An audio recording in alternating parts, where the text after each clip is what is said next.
Dynasty is yeah. Dynasty is live. Yeah.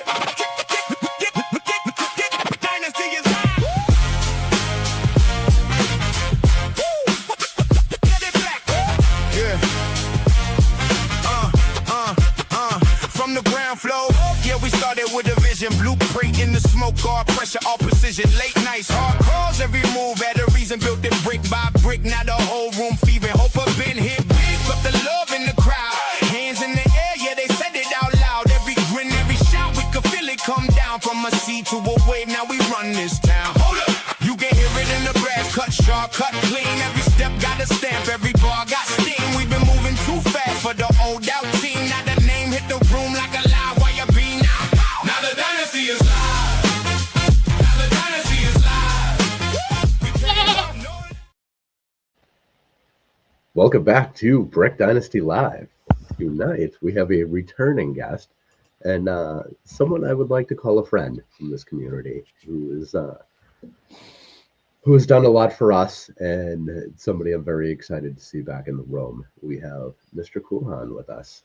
Good evening, sir. How's it going?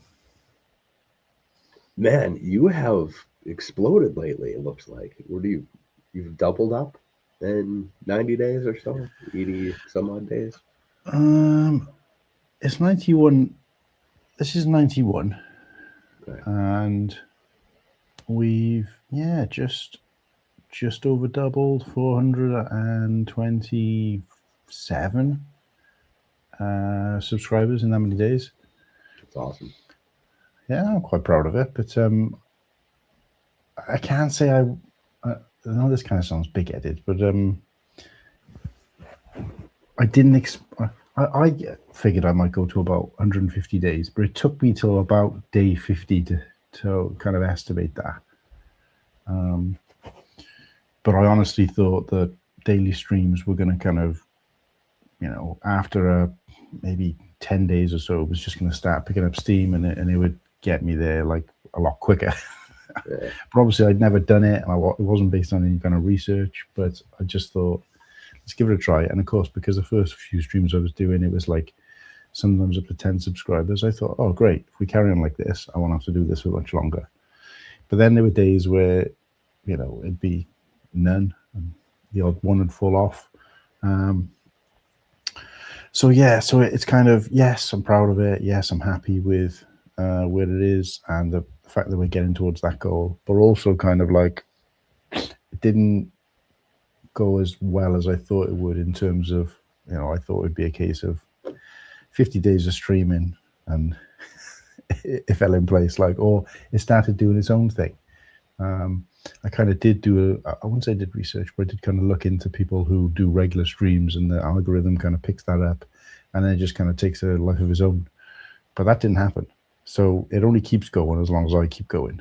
Mm-hmm. If that makes sense. So, so I don't know what you got to do to achieve that success where it just kind of goes, it takes off without you. But yeah, I guess we will see in the fullness of time. Or not. Yeah. Okay, so you're 91 days in, so roughly 3 months, somewhere in there. And you've been kind of all over the map, right? From a minute here and there to much longer streams. Your regular show on Sundays counts, right? Mm-hmm. And those are always a marathon. Yeah. So a lot of variety mixed in there. Yeah, I was quite kind of glad that I didn't commit to anything specific from day one. It was just daily streams. And I kind of stretched that out a little bit. There was a time where I don't know what happened, but it was like gone midnight. I don't know whether I fell asleep or something. I just thought to myself, well, not everybody's watching it is from the UK. So, it is still Tuesday somewhere kind of thing. And I know that makes it a lot more loose. But the idea is that I'm doing a stream daily. So it's not as if I'd done that one early hours in the morning and didn't do one the next day, So, but yeah, so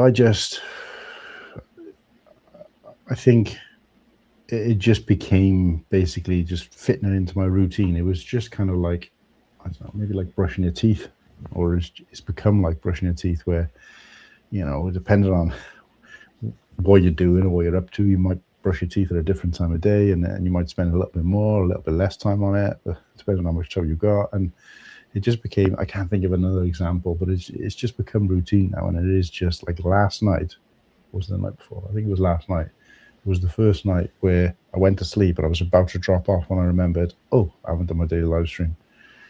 And even Kirsty was at the point where she was like, go and do it, just do a quick one though. Whereas, you know, a couple of months before, she would have been like, oh, forget about that, just go to sleep. So she knows that she supports that commitment. And yeah, it was just, I think I felt like it took a life of its own in terms of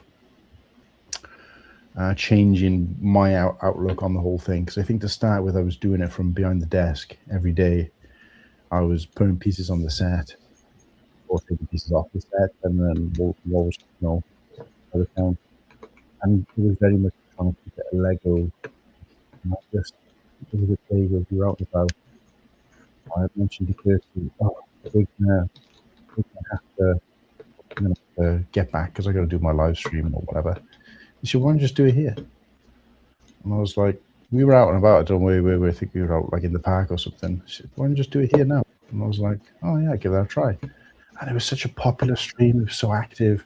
I was just sitting out. We'd had a bit of a picnic and we were just out, and some dogs were coming up to us while we were eating our picnic, and we were kind of, you know, getting friendly with them, and I was filming them, and then the owners would come and have a chat with us. And you know, the train was going past, because the train where we were at to have a park is right on the beachfront, and there's a train that kind of shoots by, so I was filming them coming out of the tunnel and going across the front of the beach and all this kind of stuff. And it was just really popular, and I don't think I mentioned Lego once, and it wasn't until, you know, the stream ended and I just saw that the interactions on that stream were like through the roof compared to what I'd seen elsewhere, even on the show, in terms of like the amount of comments, amount of likes, the amount of interactions. And I was just like, oh, it blew me away.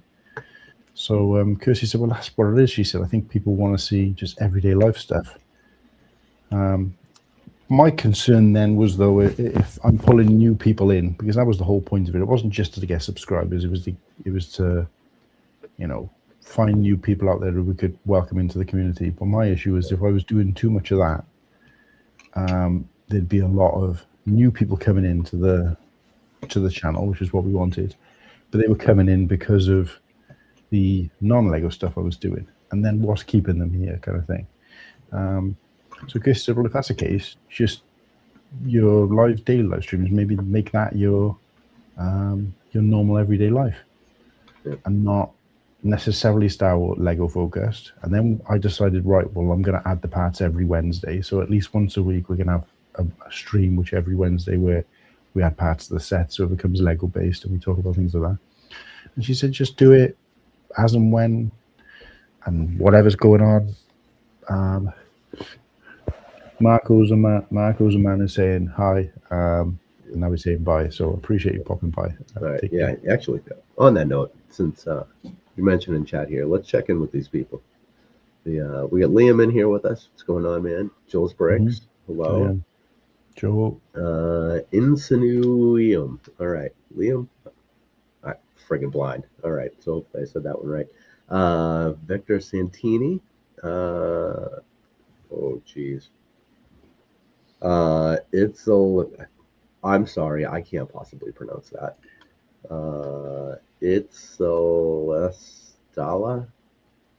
Yeah, Ben, I think this is why it's tough saying hi to everybody. All right, so Marcos, Tradezo, we content. All right, beautiful, thank you. No, we are not Mormon.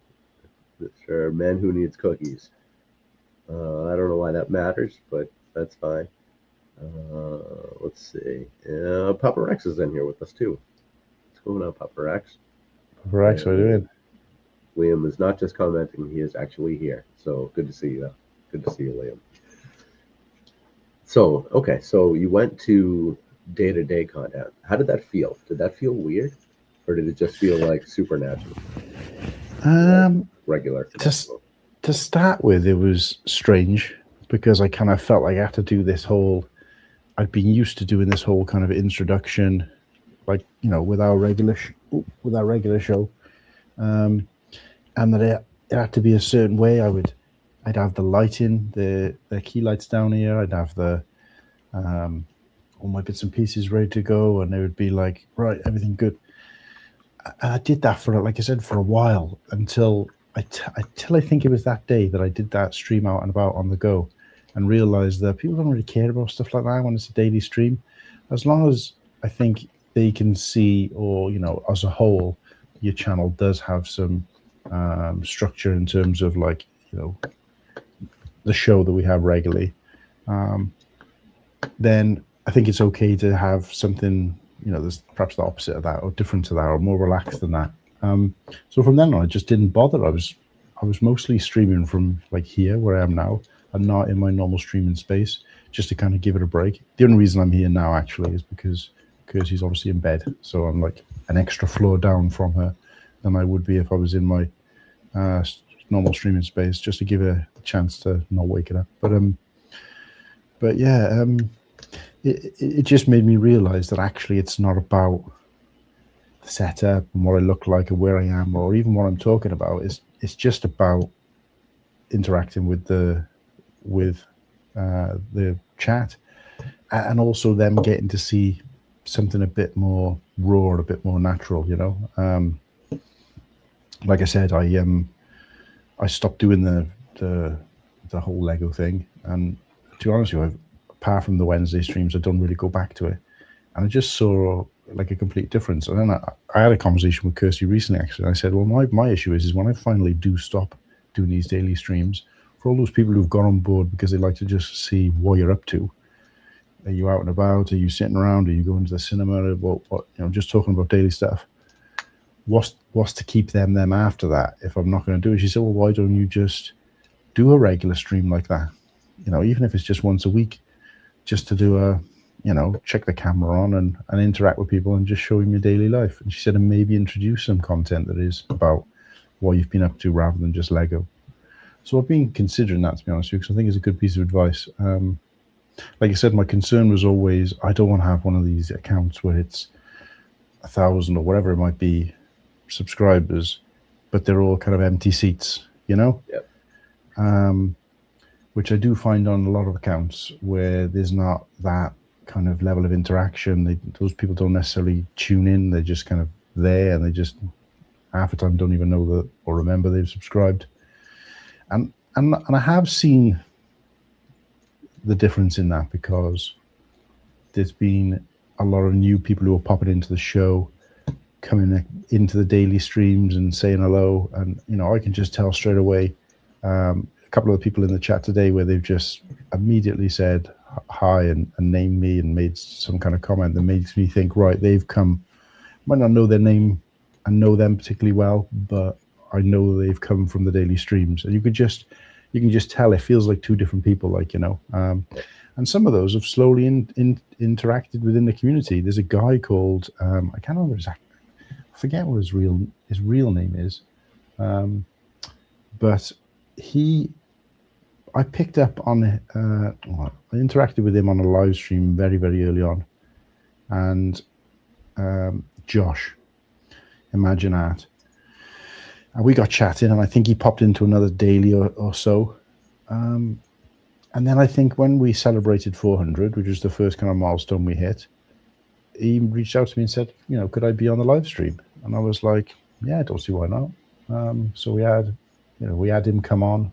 At some point, I can't remember whether it was that. I don't think he ended up being on that one, but I think he came on the 500 one in the end. But he's done a couple of live streams with me now on these dailies, and yeah, just gotten to know him. And he's into Lego, but he's into a few other things as well. And it's just nice to kind of, you know, make these extra acquaintances. And even the lads have been noticing it, because we do the live Sunday show, and there's new people popping into the chat, and you see Whittaky or Slurpee going, oh, we got someone new in the chat. And I was like, no, they're not new to me. And they'll be like, oh yeah, I'm so and so, I'm from Mississippi. I got chat with Cool Hand the other day, blah blah blah, this, that, and the other.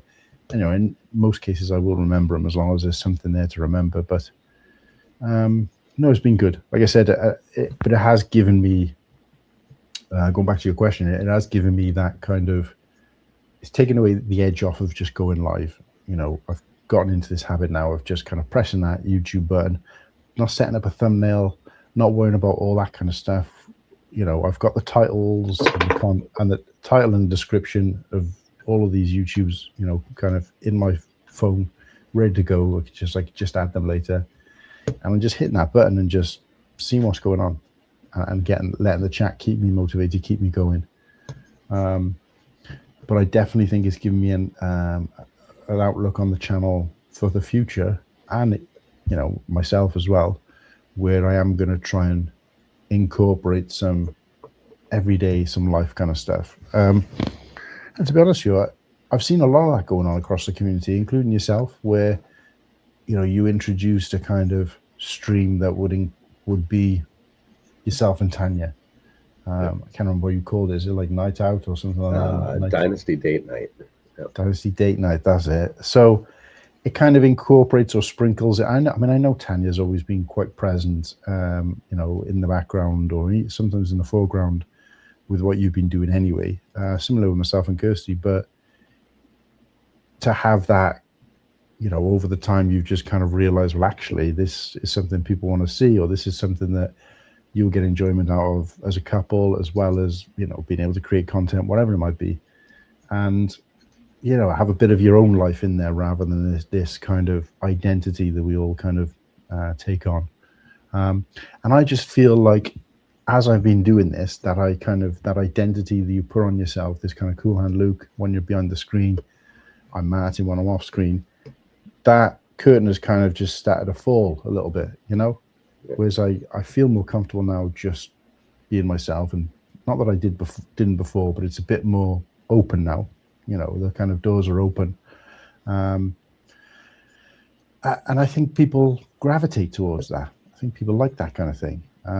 So I do think it's important for me to, going forward, to, in some way, shape or form, try and have something that's not necessarily purely Lego. Even, like I said, even if I just do one of these kind of flick it on, how's it going, once a week, and just talk about daily life. And I think anybody out there watching, like, obviously I'm no expert in content or any of that kind of thing, but in terms of like a sense of well-being and not pressure and not I've got to hit this and I've got to hit that, and achievements and getting monetized and all those kind of things, it gives you I feel like it gives you a more of a sense of like well-being and relaxation, and it makes the hobby feel less kind of forced when you get the chance to be yourself, as well as, you know, maintain this identity.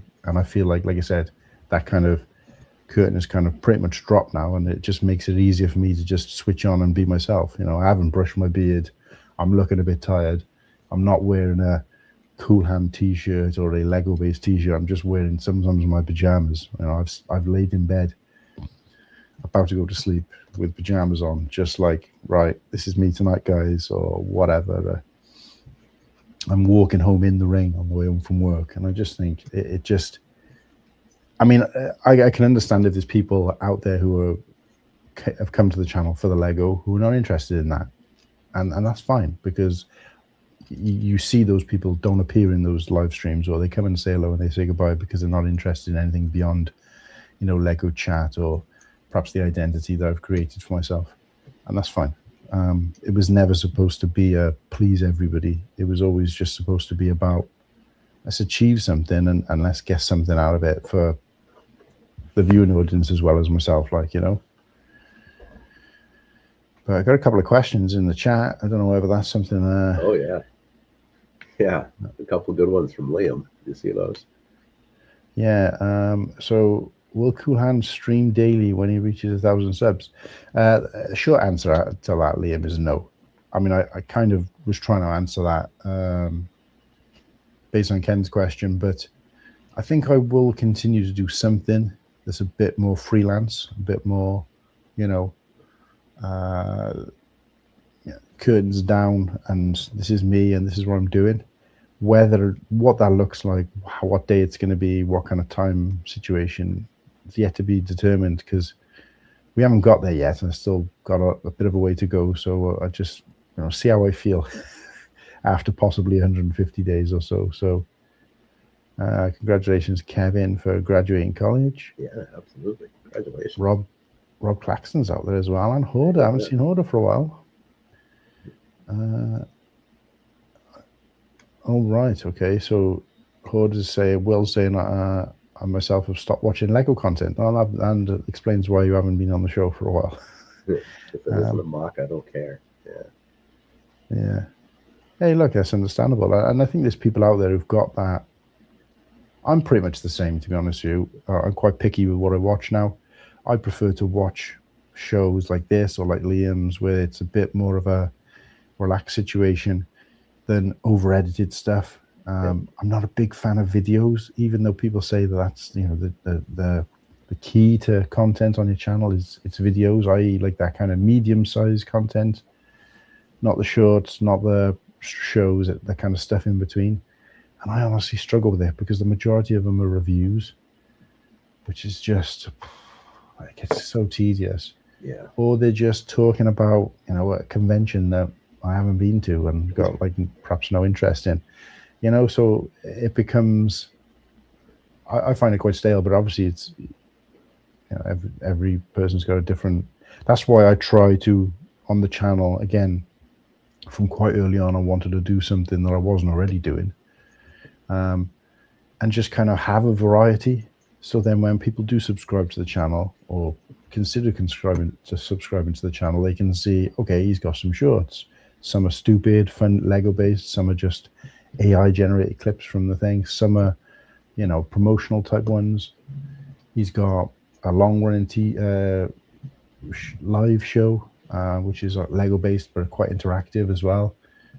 There's a couple of videos on there. There's daily streams. There's plenty to, probably not the best mixture in the world, but at least there is a bit of everything there, for different people. So, but yeah, that was the main intention, was to just draw people in and keep them, but for the right reason, not because I need the numbers, because I want to keep growing, and grow the community with it. So, question: will Cool Hand do a daily stream on his wedding day? If I still need to be going by then, we are about 78 days out from the wedding. Oh, it's still a while. Okay. Yeah, still it's middle to end of August. So that would put me at about 180-ish days. And I don't, but again, it's just finger in the wind, but I think it's probably going to finish around about 150. But what I will say, Liam, is Slurpee, Whittaky, and Nimble are all coming to the wedding. We're not having a massive wedding, so anybody out there feels like they've been left out. There's like 28 people, including myself and Kirsty. So it's a very, very micro wedding. And I'm not having a lot of family. In fact, I've only got 4 family members coming, which is my mum, my dad, my brother, and my sister-in-law. So it's not I've swapped friends, for family, basically. So those guys are coming across, and we are staying in Airbnb. Well, they are staying in Airbnb from Sunday, and the wedding's Tuesday. So Sunday night stream will be the 4 of us in person, doing the regular show together in the same room. So that'd be interesting. It won't be the first time we've all been on a stream in the same room, because we did it at Brick Dynasty. Yeah. But of course, that wasn't our regular show, and it was a bit kind of messy because there was a bit of carnage. There was about 20 guys in a room. So, smell that room. Oh. Yeah, it's just the waft of testosterone and broken dreams, So, but so we.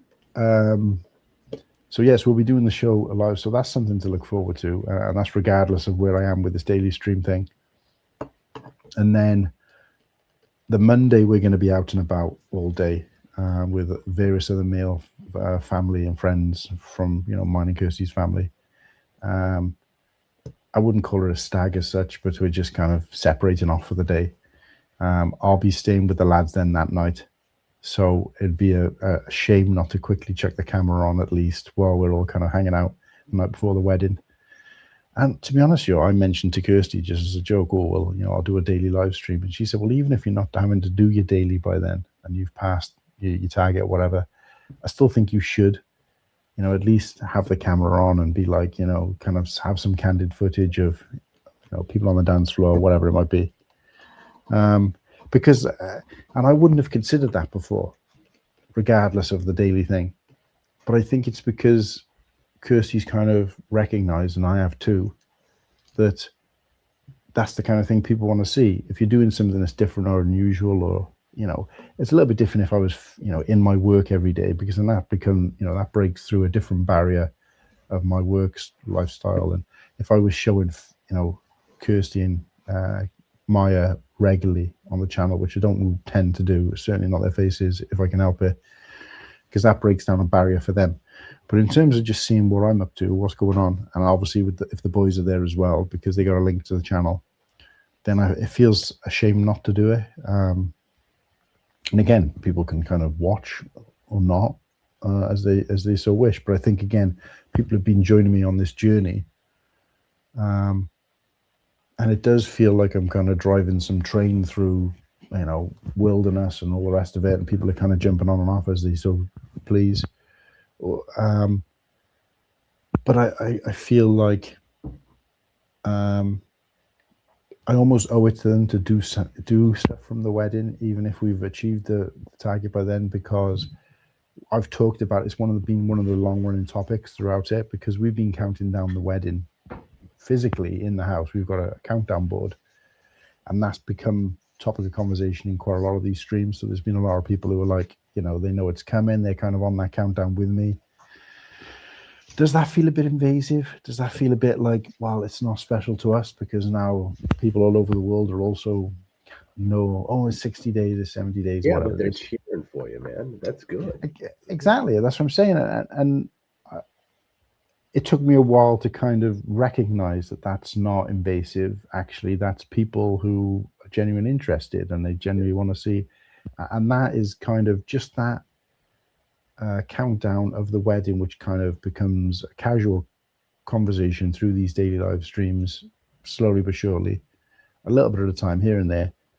But that is a kind of almost a potted version of what we're doing, or what I'm doing generally anyway, if that makes sense. It's like that's what this whole thing is about. It's about having people on board to get this, to be involved in this countdown and really be cheering for me and the channel.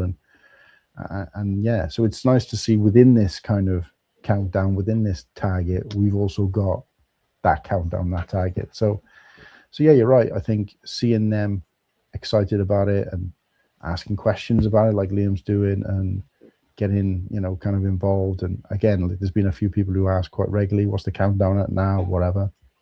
That is, it's nourishing, and that, again, another one of those things that can gets the juices flowing and keeps you going, Yeah, I think, I don't know, society as a whole at this point is just kind of very lonely, right?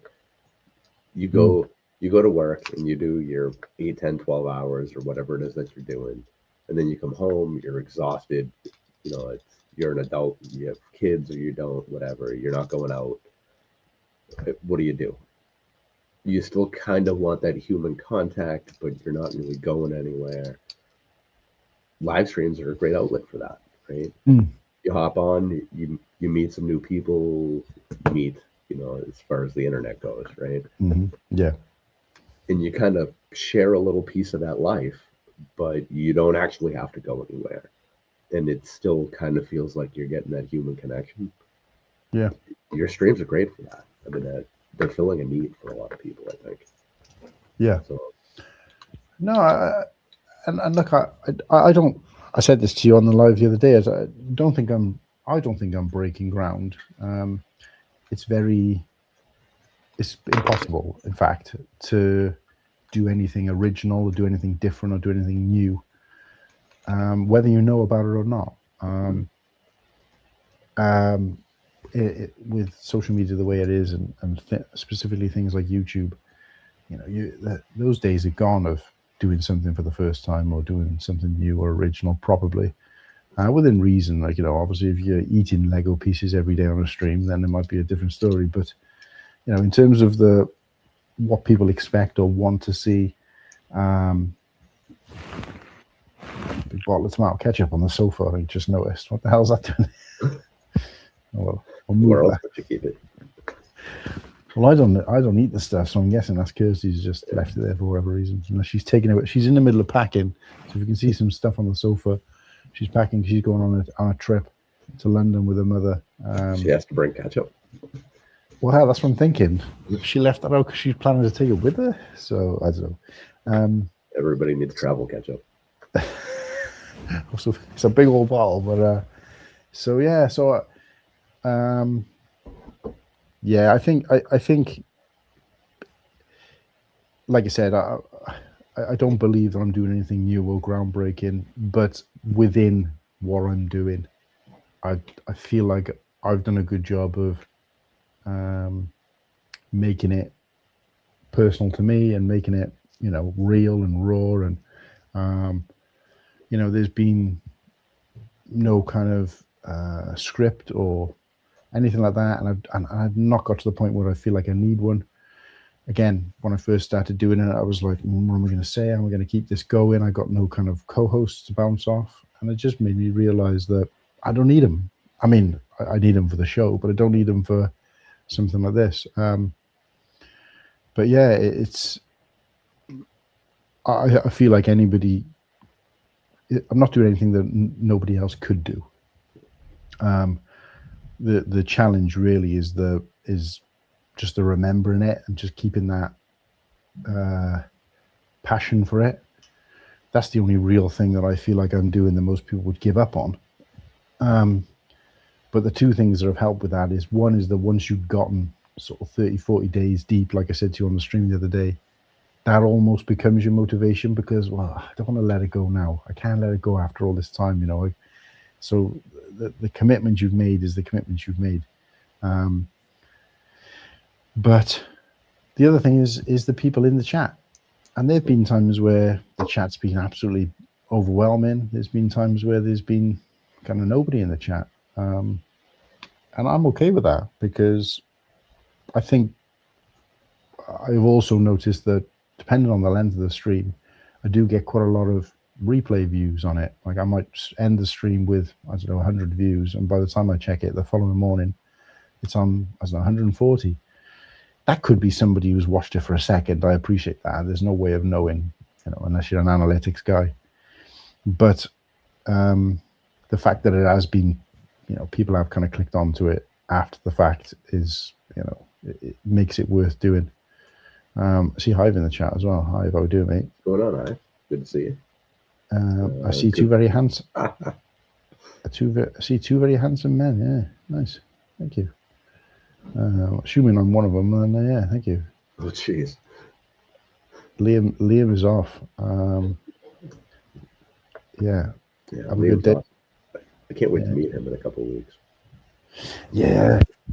It's funny, actually. We were talking about Brick World the other day. I don't know how the conversation came up. I was talking to Kirsty about it, and she was saying, what is, I said, look, the main things I'm going to miss is catching up with the guys who I kind of familiarize myself with now in the community, like yourself, Tanya, Smokey. I don't try and name everybody, but those people who will go in and we had a kind of good relationship or connection last year, I'm going to miss that more than going to see Lego mocks and doing streams from a stage, all that kind of thing. But also the people who are going this year that I would love to have met, Papa Rex, Liam, and I feel like meeting Liam in person, I've come as close to that as I'm ever going to do, at least until we do meet, obviously. So it doesn't feel like it's like, well, I've seen you on the odd stream and now you are in person. But it just does feel kind of a bit sad that I'm kind of missing out on that, I'll be honest. So, and I'm just seeing what Hoda is putting in the chat as well. And yeah, not Lego content, Lego set content. Yeah, specifically people giving themselves a pat on the back for finishing a Lego set. Yeah, no, I get that, and I'm not knocking other content. I'd be a fool to sit here while I'm, in the process of daily streaming just to be able to get subscribers and then say, "Wow, everybody else is doing crap content," because it's just not for me. That's all I'll say. And just watching somebody build a Lego set on, a speed build, or talking about a Lego set they've built, or cracking open a Lego set, I don't really find that interesting. I do get on board with people who are building a Lego set on stream, but again, I'm not really there for seeing them build a Lego. In most cases, you don't see it anyway. I'm just there for the chat, the interaction, what else is going on in the chat. There's been times where I've been so involved in the chat. I'll use Madlib as an example. Madlib does a Madlib Monday. Shout out to Madlib. And his stream on a Monday, I've been in there several times, and I've gotten so involved in the chat that I'm not really even paying attention to what he's saying or the Lego set he's building. Might not even be, I couldn't even remember a set that he's built in the streams that I've seen recently of his.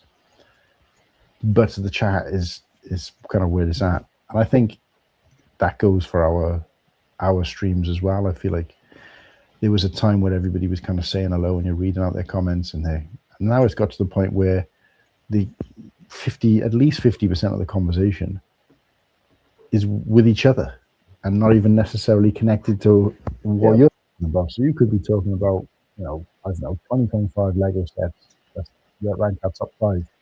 In the chat, you hear, "Yeah, I got a long day at work." "Oh, yeah, I had a great day." "Oh, what about this weather?" I'm thinking, well, but it's great to see, because it just means there's a community within a community, So, and I think that's really encouraging. And again, that's something that's always been, it's made that kind of heartbeat skip to see that in the chat, but also be a part of that in other people's chats. And it's given me that kind of filled in that space, that emptiness that I've got in my real life, which is that I don't socialize a lot with people. I don't have a kind of friend group in person. I don't sort of go to the pub, or I don't have a regular hangout. I don't go and play a sport. I don't do any of those kind of things. And this kind of replaces that. So it is good for that, good for the well-being. But also, it's the reason what drove me to be like, if I'm going to try and move this channel forward, let's do it in a way where I can make new friends and acquaintances. So yeah. Now, you've managed to do this also without any kind of sensationalism, no antics of any kind. Like, you haven't set aside days to do a whole bunch of weird shit.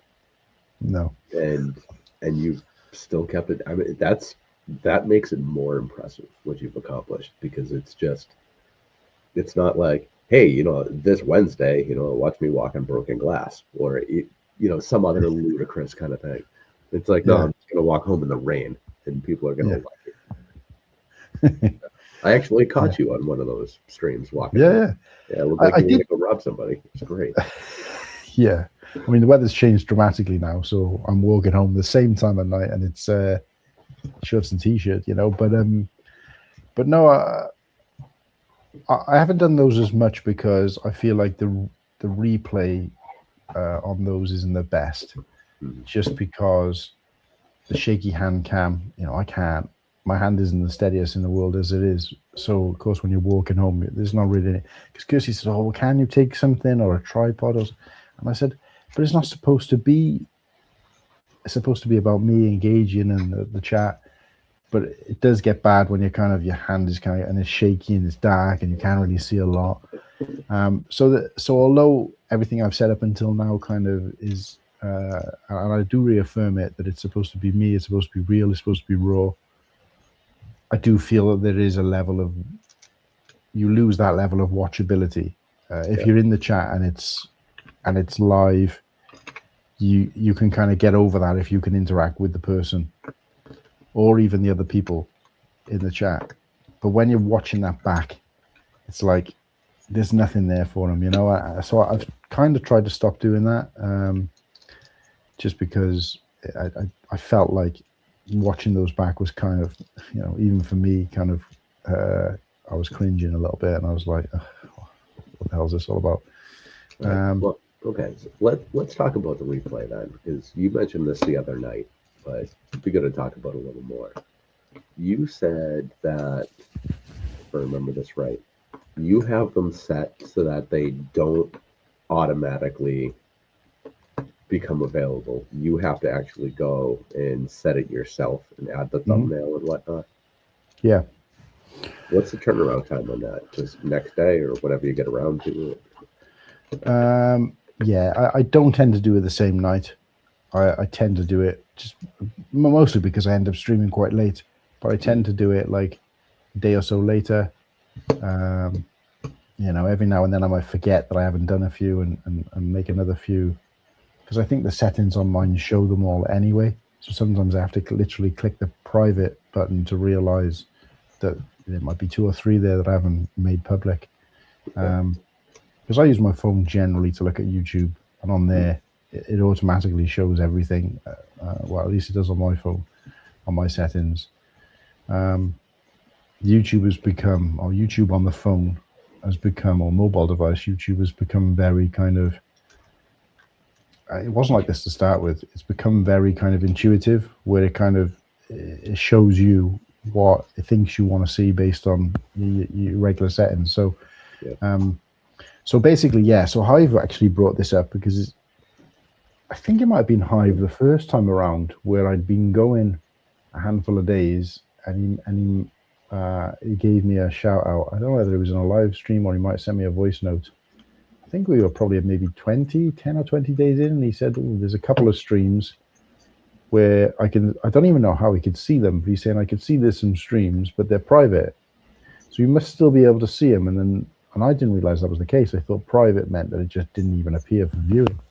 Weird. So I'm not sure how he's seen that, or what that looks like from his end, but because I can see like members only, and obviously you can't click into them if you're not a member.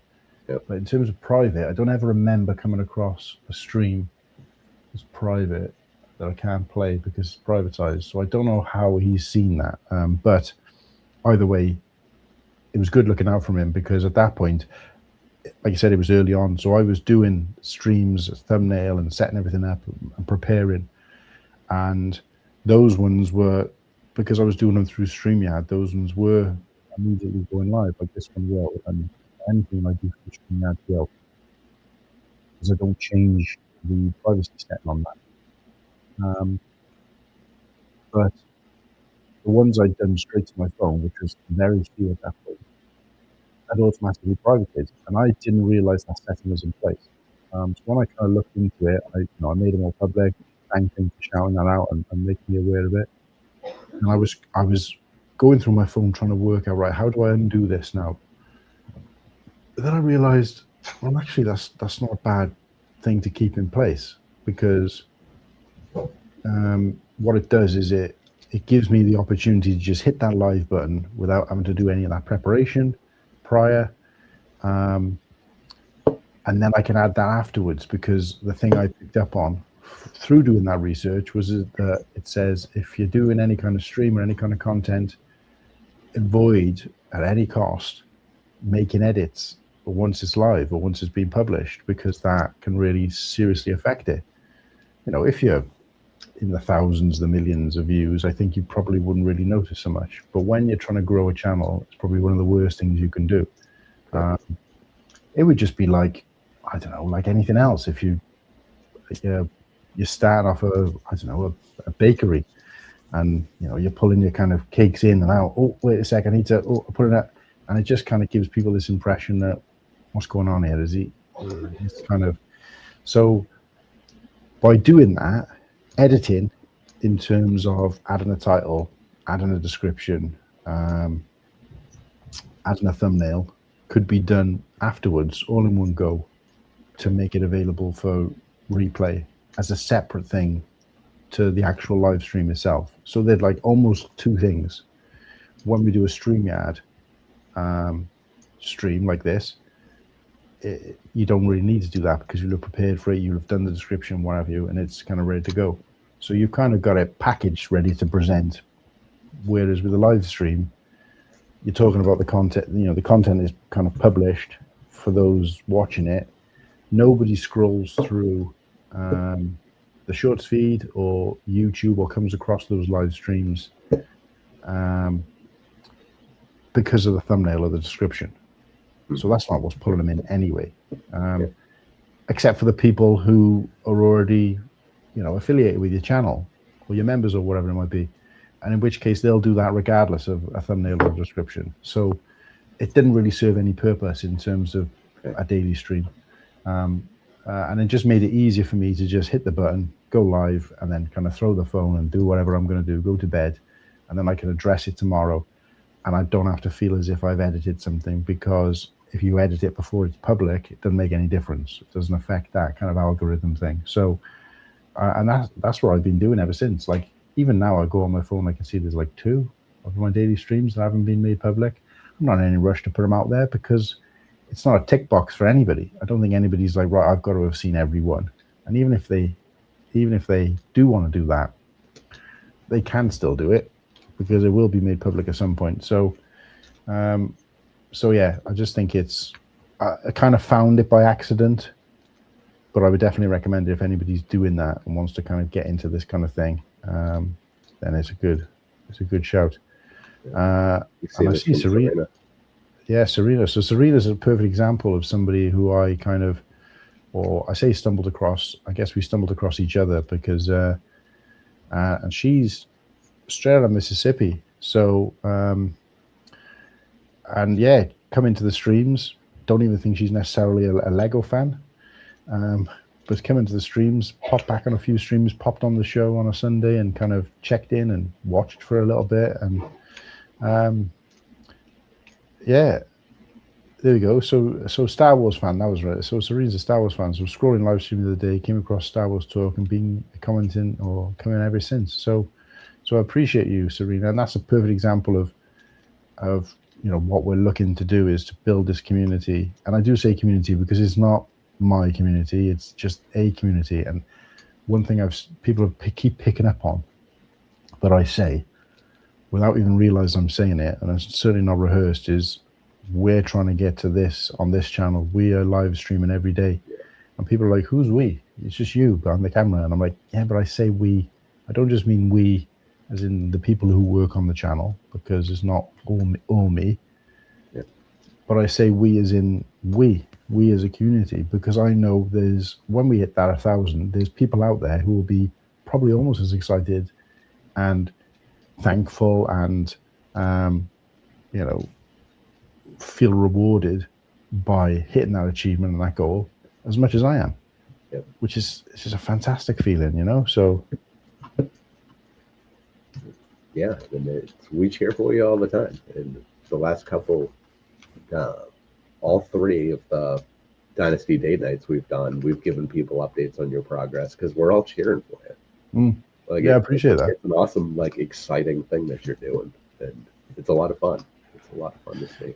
Yeah, and a quick shout out to some of the other channels who've done the same. I know Brick has mentioned it in his, Liam's mentioned it. Brick World, Mark on his channel every week. Oh, I didn't see that. So there you go. It's just it is nice to just kind of have that level of camaraderie and that level of kind of people cheering you on. And again, it's another reason. It's that third reason to keep going now. Yes, we're going for a target and building a community. Yes, I'm carrying on because of the chat and because I can't not do it now, just for my own self-worth. But also the fact that other people want to see that achievement. The only thing I'm a little bit disappointed about is that I haven't been as on the ball with the right. We've hit 600. Let's celebrate. We've hit 700. We did it for 400. I think by the time I hit, we did the 500 one. We'd already passed 600, and then since then I haven't had a chance to do 600 or 700. but I'm hoping to try and do at least one of those this week. And what are you at now? It's 738. Nice. So I'm hoping to do 600 and 700 before we hit 800, but see how it goes, I guess. So I'm at 803 right now. I did see you past 800, mate. Yeah, real well done. There's a very good chance you are going to hit 800 before I hit 804. Yeah. It has been rough lately. We go up 2 or 3, we go back 2 or 3. We've been pissing some people off lately. So I remember Ostiff did a stream a while back. I wanted to say I think might have even been May last year, and I think he hit 300 subs during that live stream he was doing, and I was kind of there for it, and it was like, yay, celebration, well done, congratulations, blah blah. And then I think he joked that he just dropped back a few subs, shortly after, but nobody was really looking at that. It was just, he'd hit the 300, blah blah. And I remember kind of going and checking out his channel, because he went off the radar a little bit then for a while for personal reasons, which we won't get into, but and I remember going and checking, and I wasn't looking to see how many subscribers he had. That's the last thing on my mind when I'm checking other channels. But I noticed that he's got back to 300 again. So, and it just goes to show that it is kind of like, I don't know what the analogy would be, but you have got to keep it going, especially when you're in these kind of numbers. And when I say, it could be hundreds, could even be a few thousand. You've got to keep it going to keep that, blood boiling, if you know what I mean. Because I'm not saying that, because he hadn't streamed for so long, he dropped, people are going to disappear. But it does get stagnant. And then it does get, we were like it on the show for ages, way before I started doing any of this, where we were just, like yourself, we were, it taken us near enough 18 months just to get to 300, and we'd never really done anything to really push it. We weren't even saying subscribe to the channel, like the stream, things like that during the show, because it was never really top of our mind, and it still isn't to some degree. But I think when it comes to growing on YouTube, and you want to get to that point where it kind of takes a life of its own, you've got to come out bullet a gate kind of thing. Because I think if you start off slow and steady and, kind of getting the odd subscriber here and there, you almost create your own future on your channel. If I'd started the channel by doing this daily stream, I can pretty much guarantee you that it would have gone through a lot quicker. And again, this isn't from any kind of experience or knowledge. It's just because of what I've been seeing and what I've been reading, where people have started a YouTube channel with a daily stream, and they've got a couple of thousand subscribers after day 50, because the algorithm, people keep calling it the algorithm, and this is kind of like this kind of massive entity, but it is more of an enigma, I think. And nobody really understands it, and you have to be like, the Rain Man to understand it. But essentially what it is you can now compare it to like modern AI, where it learns from the input that it's getting. And if even though the channel's coming up to 2 years, or say the channel's in terms of regular content's coming up to 2 years for us, if you look at the lifespan of that content, it's like, and then, okay, it's kind of picked up here because of the show, which was like once a week, and then now it's picked up.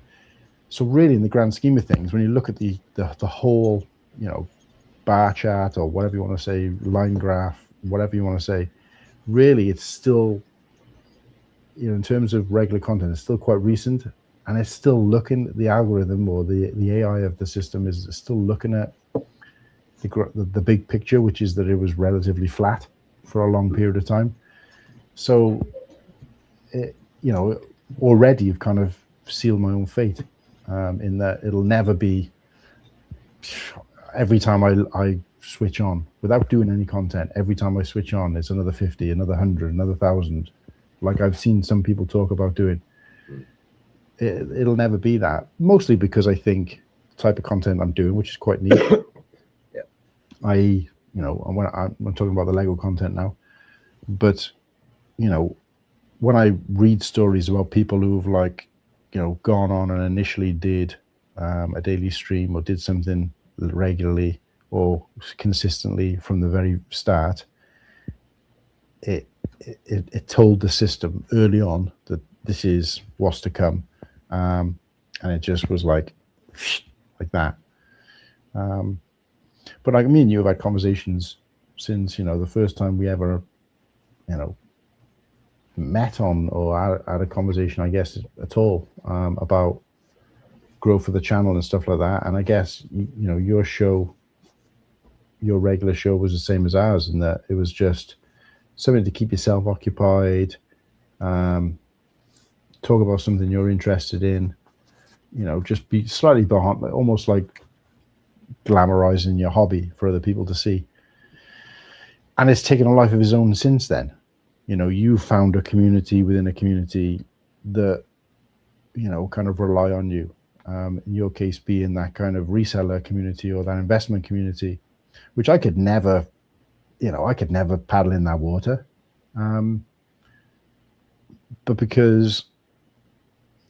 but in terms of you growing the channel, a lot of it's come from you sitting quite comfortably and doing a service within that sub community. You know what I mean? Well, I kind of screwed myself there, because I have the reseller investing side, and then I have the hobby side, right? And they don't necessarily get along, the two different sides. So when I do investing shows, I get a lot of viewership, I get more subs, and then I'll interview somebody from the community, a mock builder, a content creator, whatever, and I'll lose a bunch of the investing people because they're like, what the hell is this? Yeah. Well, these are Lego people. This is what we're here for, right? Yeah. And then all of the Lego people see a reselling show and like, what are you doing here? You're bringing these dirty scalpers on. It's like, wait, no, we don't deal with dirty, we don't deal with dirty scalpers here. That's not a thing that's happening. So yeah. It's like I kick myself in the face whichever direction I go, but I'm here for the people. I want everyone in the community to get along, and I'm not bringing a bunch of shitbags on. Yeah. So whatever. It is what it is. No, I get that, and I've been quite open with you about, I struggle with the reseller stuff just because it's not something that I know a lot about. I like dinosaurs, right? I love dinosaurs, but if there was a YouTube show out there talking about fossils and dinosaur bones, you've lost me.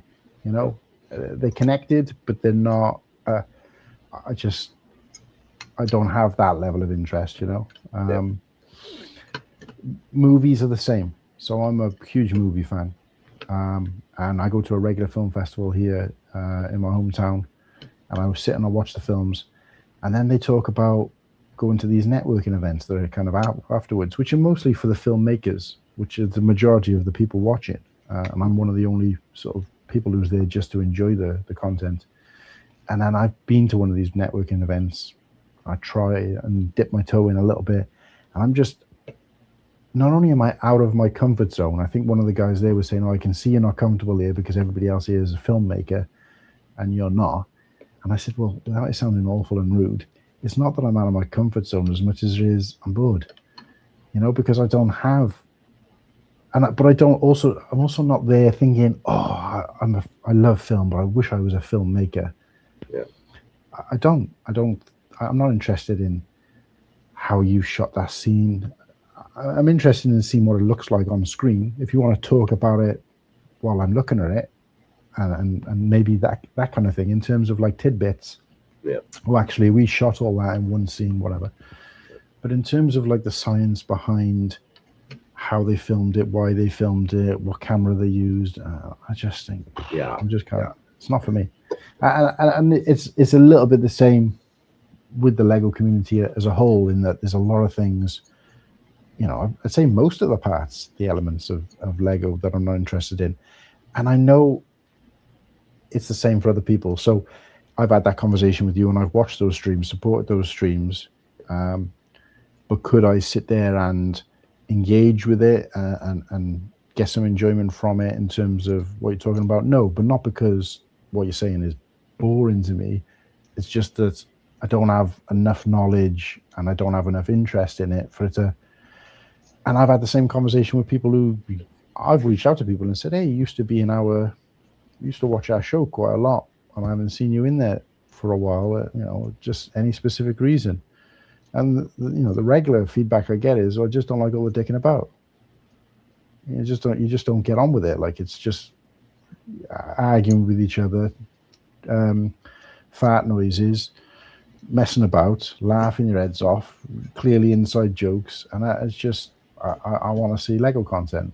And I thought, well, fair enough, you know, and I like the honesty.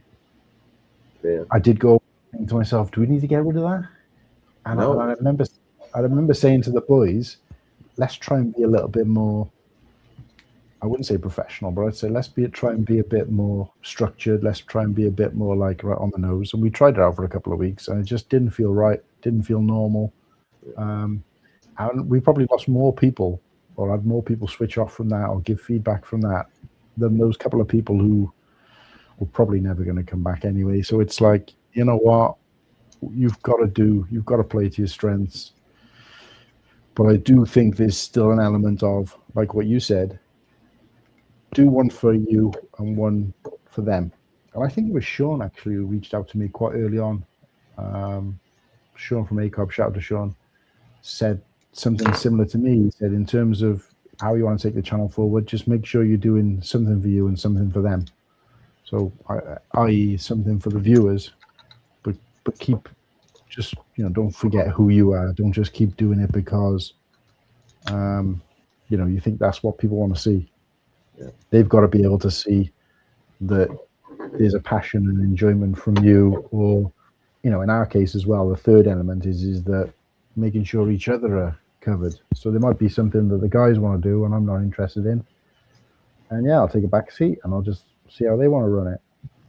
I think the difference is now with the hosts, what we've done particularly recently, is that they used to be very good at making suggestions, or when I came up with the topic content and did all the work for it, they would be complaining, why didn't we do this, why didn't we do that? So I just started saying, okay, if that's what you want to do, there you go. Oh, well, I don't know. Hang about. I've had to work all this stuff out. I'm not a magician. I've had to work out how to set up a tier list and God knows what else. You guys have got the same capability. So you either, without it sounding kind of awful, it was like either turn up and enjoy it, what I've done, or sod off, or don't complain, like, kind of thing. But you know, without saying it in that way, it has helped, because now they're doing that. Like, right, we want to do this, or one of the members wants to do this. I'll give you a sneak peek for next week's show, actually, is that Slurpee wants to do ugly Lego, and he has mentioned it a couple of times before. So we're going to be doing ugly Lego sets. So the way we structure the show is around the viewability of that, because that's quite, not everybody's going to want to see that. If we do something Star Wars, we do a battle, or we do a tier list, or we do like a top 5 or whatever, and try to make it engaging in the poll, in the chat, whatever. But if we're doing something like this, we call it a freeballing episode, where basically we're just kind of ripping the piss or talking about these sets, and so people get a variety of what it is they see. Can they sit back, watch and laugh, or can they engage and let us know their points of view? Can they get involved in the frustration or whatever it might be? But yeah, so we're doing ugly sets, so we're going to see things like Galador and Christ knows where else. So Belleville.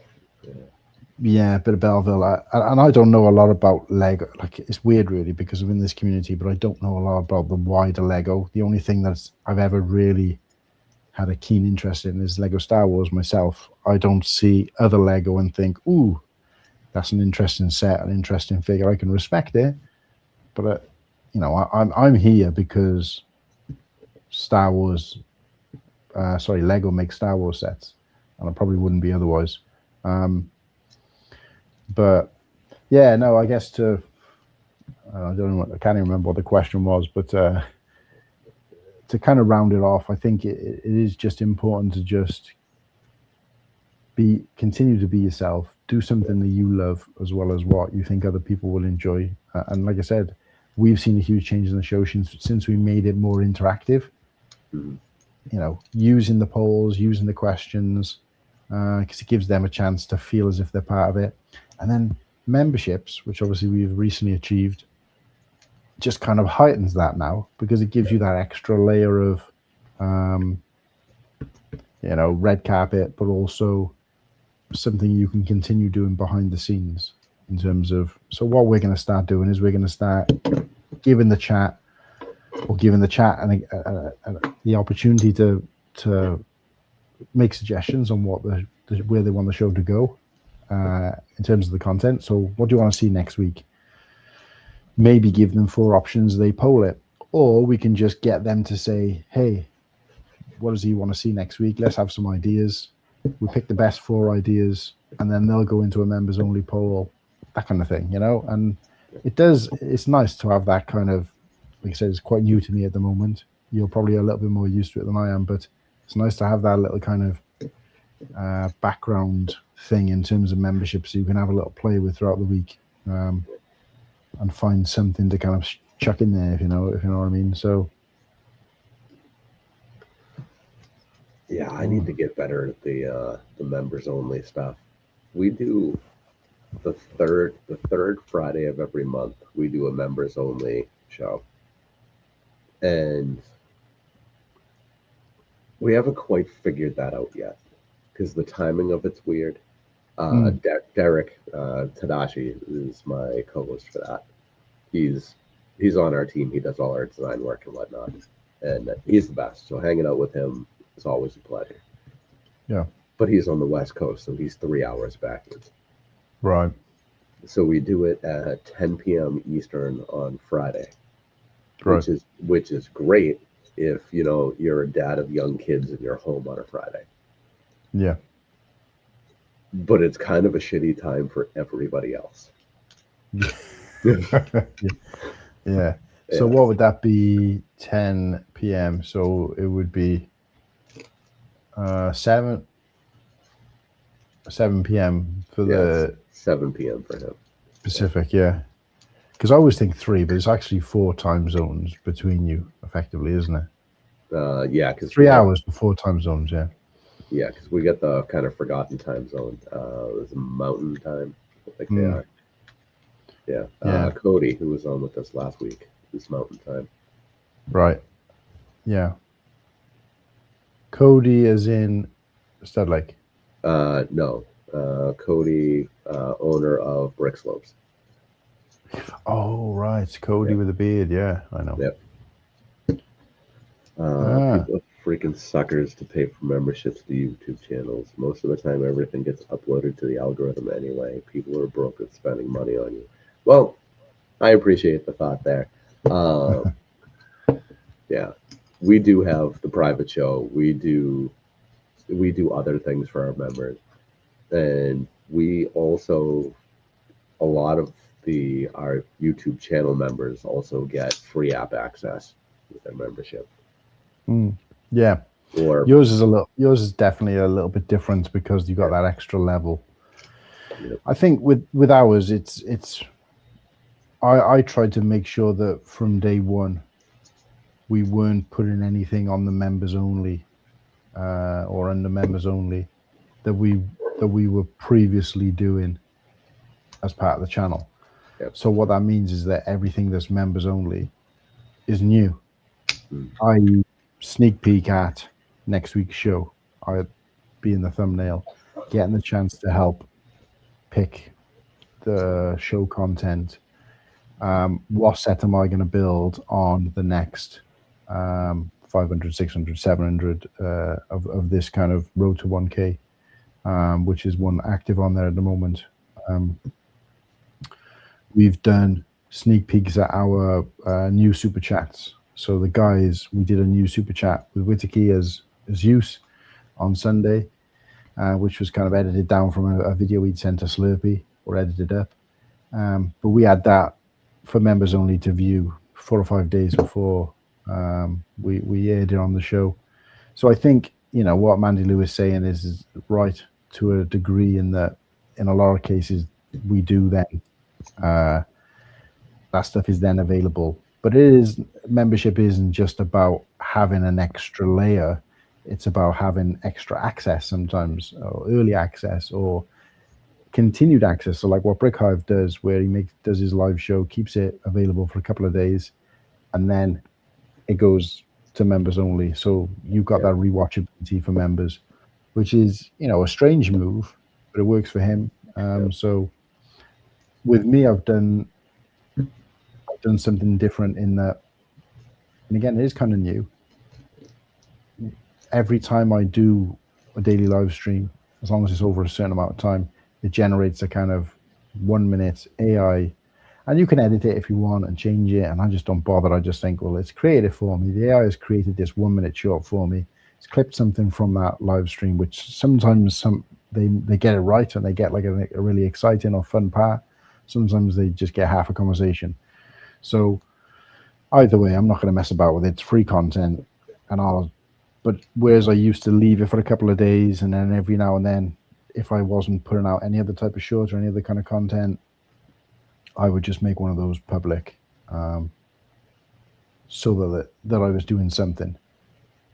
But now I immediately make them members only, so members can see that AI short from the daily live stream straight away, and then I'll still do the same thing. A couple of days later, I'll make it.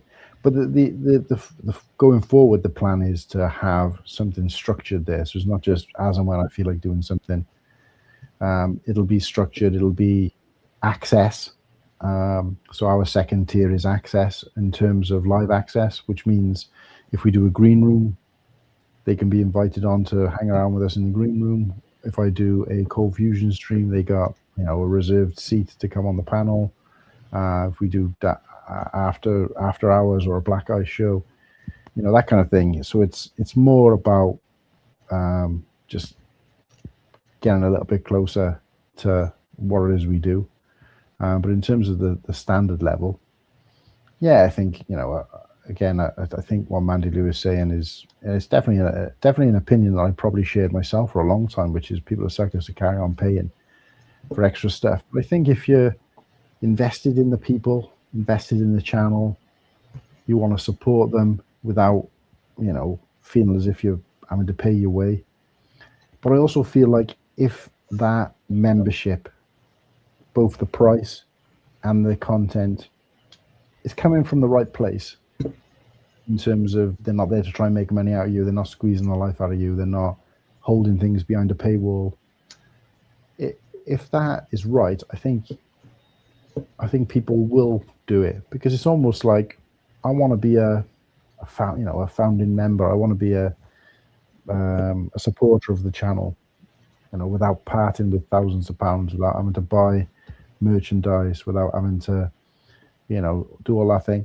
But I've been really, I said this from the very start to the guys. In fact, we were able to do memberships a couple of months before we actually ended up doing it, because I took so long trying to decide how I wanted it to look, going back and forth. And those guys were just saying, just click the button, make it. And I was like, no, I want to do it right. I want to make sure we launch it properly.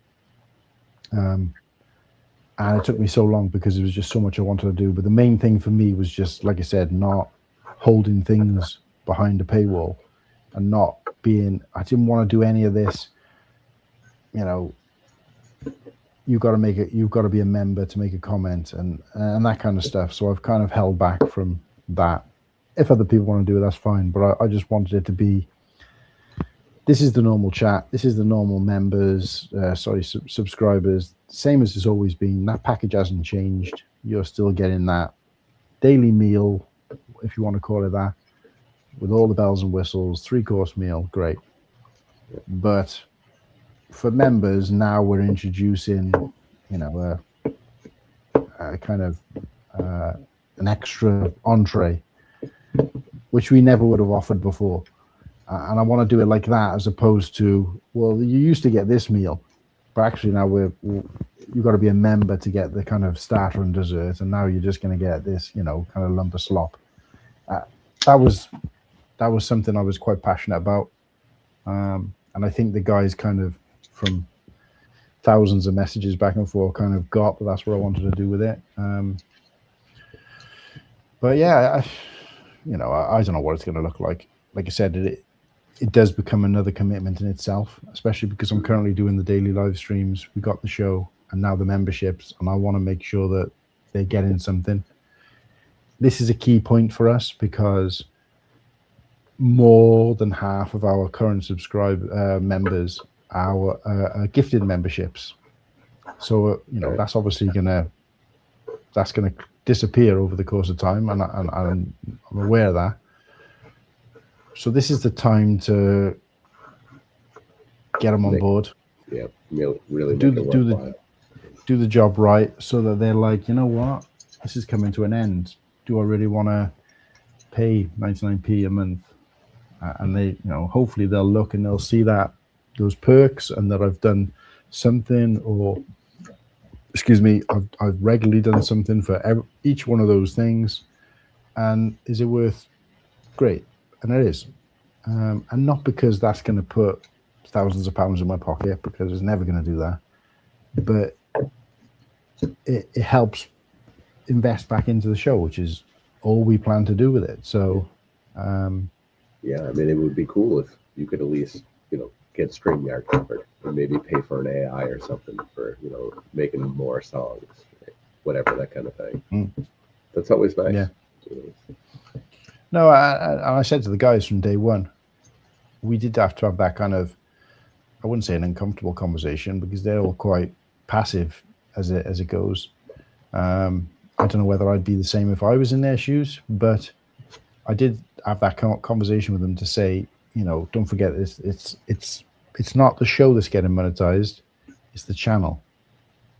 And there's a difference, because when you think about the one show a week that we do as a percentage of the content on the channel, in time, it's it is a big chunk, but in terms of effort put in, work put in, it's makes up quite a small percentage. And then you've got to split that into 4 anyway. Yeah. Whereas everything else, I don't have those guys do banners and headers and music or any of that stuff for any of the other content. There's involvement in the show, and that's it. So Liam, he's our kind of sound guy at the moment, and he's kind of helping us with some music and stuff like that, but it's only for the weekly show. So what I was essentially trying to say to the guys is that if the day comes where we start doing quite well off the channel, you have got to understand that I'll be splitting anything if we get to that point, splitting anything we make from that percentage into 4. Yep. And anything else. Do you see what I mean? Yeah. And like I said, I think that they were like, well, I thought we were putting everything back into the show. I said, yeah, that is the intention at the moment. But, we got people making donations and stuff like that. If they're happening during the show, then yeah, it's going to go into a pot. But the pot's still going to sit with me. And I just want transparency from day one, before this even becomes a thing, that, that I've still got that pot. I'm going to do my best to make sure I decide where it goes, and you help decide where it goes. But ultimately, it's mine to decide what I want to do with. And obviously, if Slurpy's saying to me, well, actually, I'm going to start making regular blockhead videos, but I could do with a slightly better camera, then, I might say, well, we've made X amount from the channel, I can put that towards it, and that kind of thing. So somebody's still got to be that treasurer, if you know what I mean. Yep. So, which brings me nicely onto what I was going to say next, which is the whole AdSense thing. And I just still can't get my head around it, because I thought I thought I thought I'd read that you have to set it up before you can be monetized, but it's not. You have to set it up before you can earn, which is a slightly different thing. So they won't pay you out until your AdSense is set up. So I thought because everything had activated, I was like, oh, it must be done. And then when I went it through to be like, right, is everything set up? It was like tick, tick, tick. And I think I showed you a screenshot of it to say, you're all set up, you're ready to go. But then it turns out that whatever's sitting in your kind of pot, if there is one, won't pay out until you hit a certain amount anyway. And that won't do that until you've got AdSense set up. So I went through the AdSense stuff again for probably like the 5th time. It's just so overwhelming. It's just pages and pages and document it. And I'm like, what the hell am I doing here? And then it gets worse.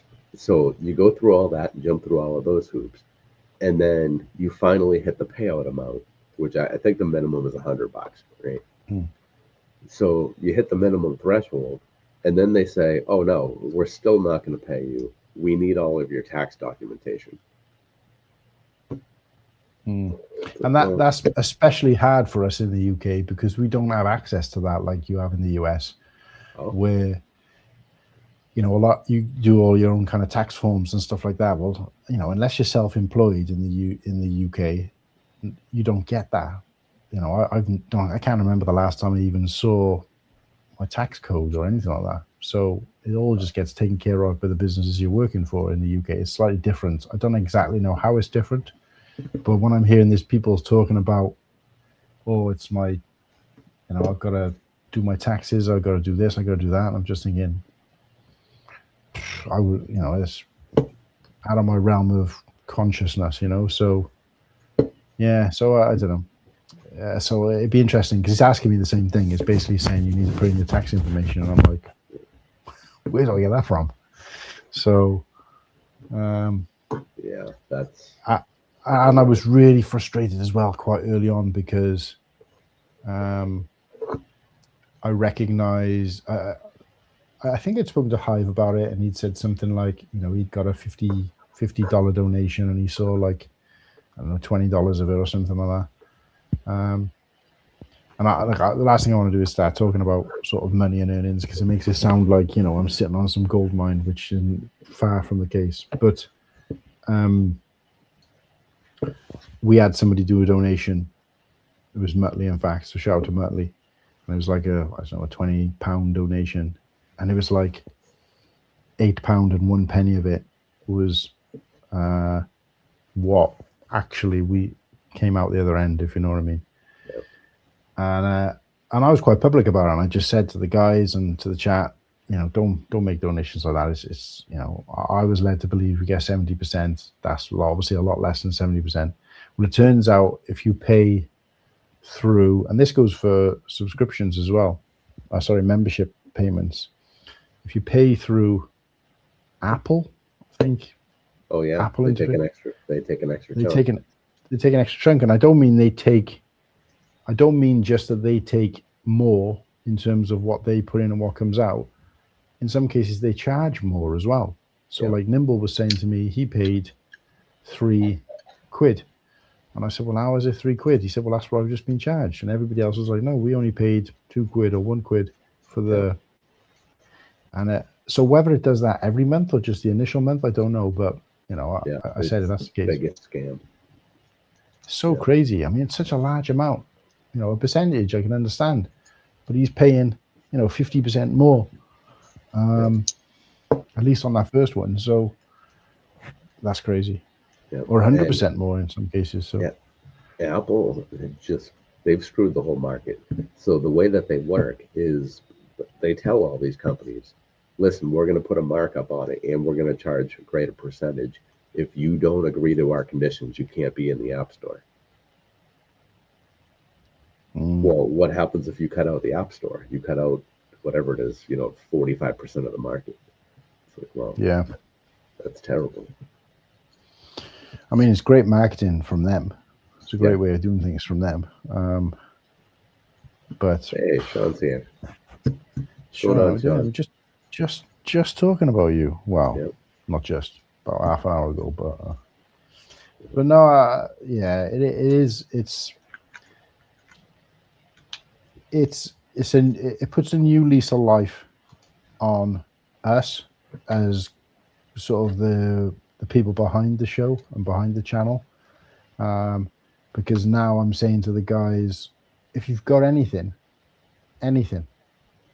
send it to me and I'll put it as members only. And they're like, oh well, I don't really have it. I said, it doesn't need to be. I've made it clear that it doesn't need to be some polished, amazing, finished video. They don't care. They just want to see something that perhaps other people haven't, or they want to see something that people haven't yet seen or might never see. And they just want to kind of, behind the scenes, they want to kind of go backstage and see what's going on. And that's it. That's all they're interested in. Or they want some input. And I said, the thing is what you've got to bear in mind is that it does create traffic. Because Nimble was saying to me, I think something like, well, I've got a video that I'm currently working on. He said, but I'd rather people come to my channel to watch it. I said, but they're still going to. I'm not asking you to send me the video. I'm asking you to send me the link to the video so I can promote it as a members only sneak peek at a new video that, I don't know, let's say Bluestone, because Nimble does his Bluestone stuff. Yep. He's doing a Bluestone special. He's not, but this is an example. He's doing a Bluestone special because he hasn't revisited Bluestone for a while. He's doing a Bluestone special where he's going to, add something to his Bluestone scene. And this is members only. And I'll put members only. Nimble is back in Bluestone, or the return of Bluestone, one day only, or whatever it might be. And then the link, maybe a snapshot or a video, so there's something visual there to go with all the writing, and then a link to it, so that the members will see that, but they'll get that link to go to his channel. And if he's got it as unlisted, they can view it, but they can only view it with the link. And I said, then you might then release, this might be on a Wednesday, and then you might release it on a Sunday. So I'm not asking you to hold it back forever, or spend all that time on a video which will never get released to the public. That's not what I'm asking. It's doing two things. It's giving members that feeling of exclusivity, which again, that's what they want, almost regardless of what that exclusivity is. But it's also driving traffic through my channel to yours, which is essentially is what the whole point of this is me growing the community, but not in terms of the amount of people watching. It's growing the community in terms of bringing you guys on, taking you guys on. I remember like seeing, I used to read the Source magazine, hip hop magazine. It was really popular, and it was kind of an unwritten rule within the hip hop community that if you became popular as a solo artist, you bring your team along with you. So Eminem did it with D12, and Nelly did it with the Saint Lunatics and things like that, where they kind of got brought on, and then each of them got the chance to do their record, that kind of thing. And it was, it doesn't always work, but that was my thing is that we worked as a team to get to where we are. The channel, which obviously they've all been putting their time and effort into more than perhaps their own channels, has now come to fruition a little bit, to some degree. I mean, obviously, not compared to a lot of the stuff out there, but in comparison to, some channels. So let's use that now as a kind of filter or a channel way to give you guys some of that, because most of the people who will come in to see me and to see what's on my channel want to see them as well, want to see what they're up to as well, because they've been along for this ride, or in some cases want to see them more. So let me be the pathway to drive some associated content. So that's what we've started doing, and that's what we're going to try to look at doing. And again, there's no structure to it at the moment, which is the bit that I'm missing. I think you said the same thing. It's just kind of like a little bit loose, but at least there's something there. But I do want to say to the guys, look, we need to be putting out at least one piece of members only content, regardless of whether it's temporary or a poll or whatever it is, once a week, to keep the juices flowing. Because I think our biggest thing in terms of doing, and the biggest difference I've seen in the channel is because when you're doing a show once a week on a Sunday, people start pigeonholing you to that time. So yes, they might tune in every week. They might be interactive in the chat. They might like, stream, help you promote it on Instagram, whatever it might be. So they're kind of die-hard followers of that show. But the rest of the week, they couldn't give a toss. You know, everybody else has got their attention. And I'm not trying to necessarily change that. They've still got free will. But I'm just trying to keep that momentum going. So it's like, obviously the daily stream for me is doing that at the moment, but that's going to end at some point. What is it that's keeping us, you know, in this circle of knowledge and, you know, relevance for the rest of the week? You know what I mean? And again, I'm not trying to say I want everybody to tune into something, to that channel every single day, because I don't think the channel will ever be putting out content every day in terms of a long-term thing. But it helps. I feel like we need to use this kind of membership thing, and that's the main benefit for it for me, is to just keep us relevant to those people all week, rather than go, oh yeah, 7 o'clock, it's time to go and tune into the show, if they even do that, you know. So it's a great tool for that, but it needs to be used the right way. And like I said, the iron, you got to strike while the iron's hot, and at the moment is red hot, because we got 47 members channel, 33 on day one, and then an additional whatever it is, 14 since then, and a lot of those are gifted. So it's, you know, you've got to get them, you got to kind of catch them in that net, and you've got to keep them there, you know. So I wonder where the line is. So I'm logged into the wrong account now, so I can't look. But I don't recall anything noticeable coming out for members only from ACOB in a long time. I don't care. That's not why I'm a member anyway, right? And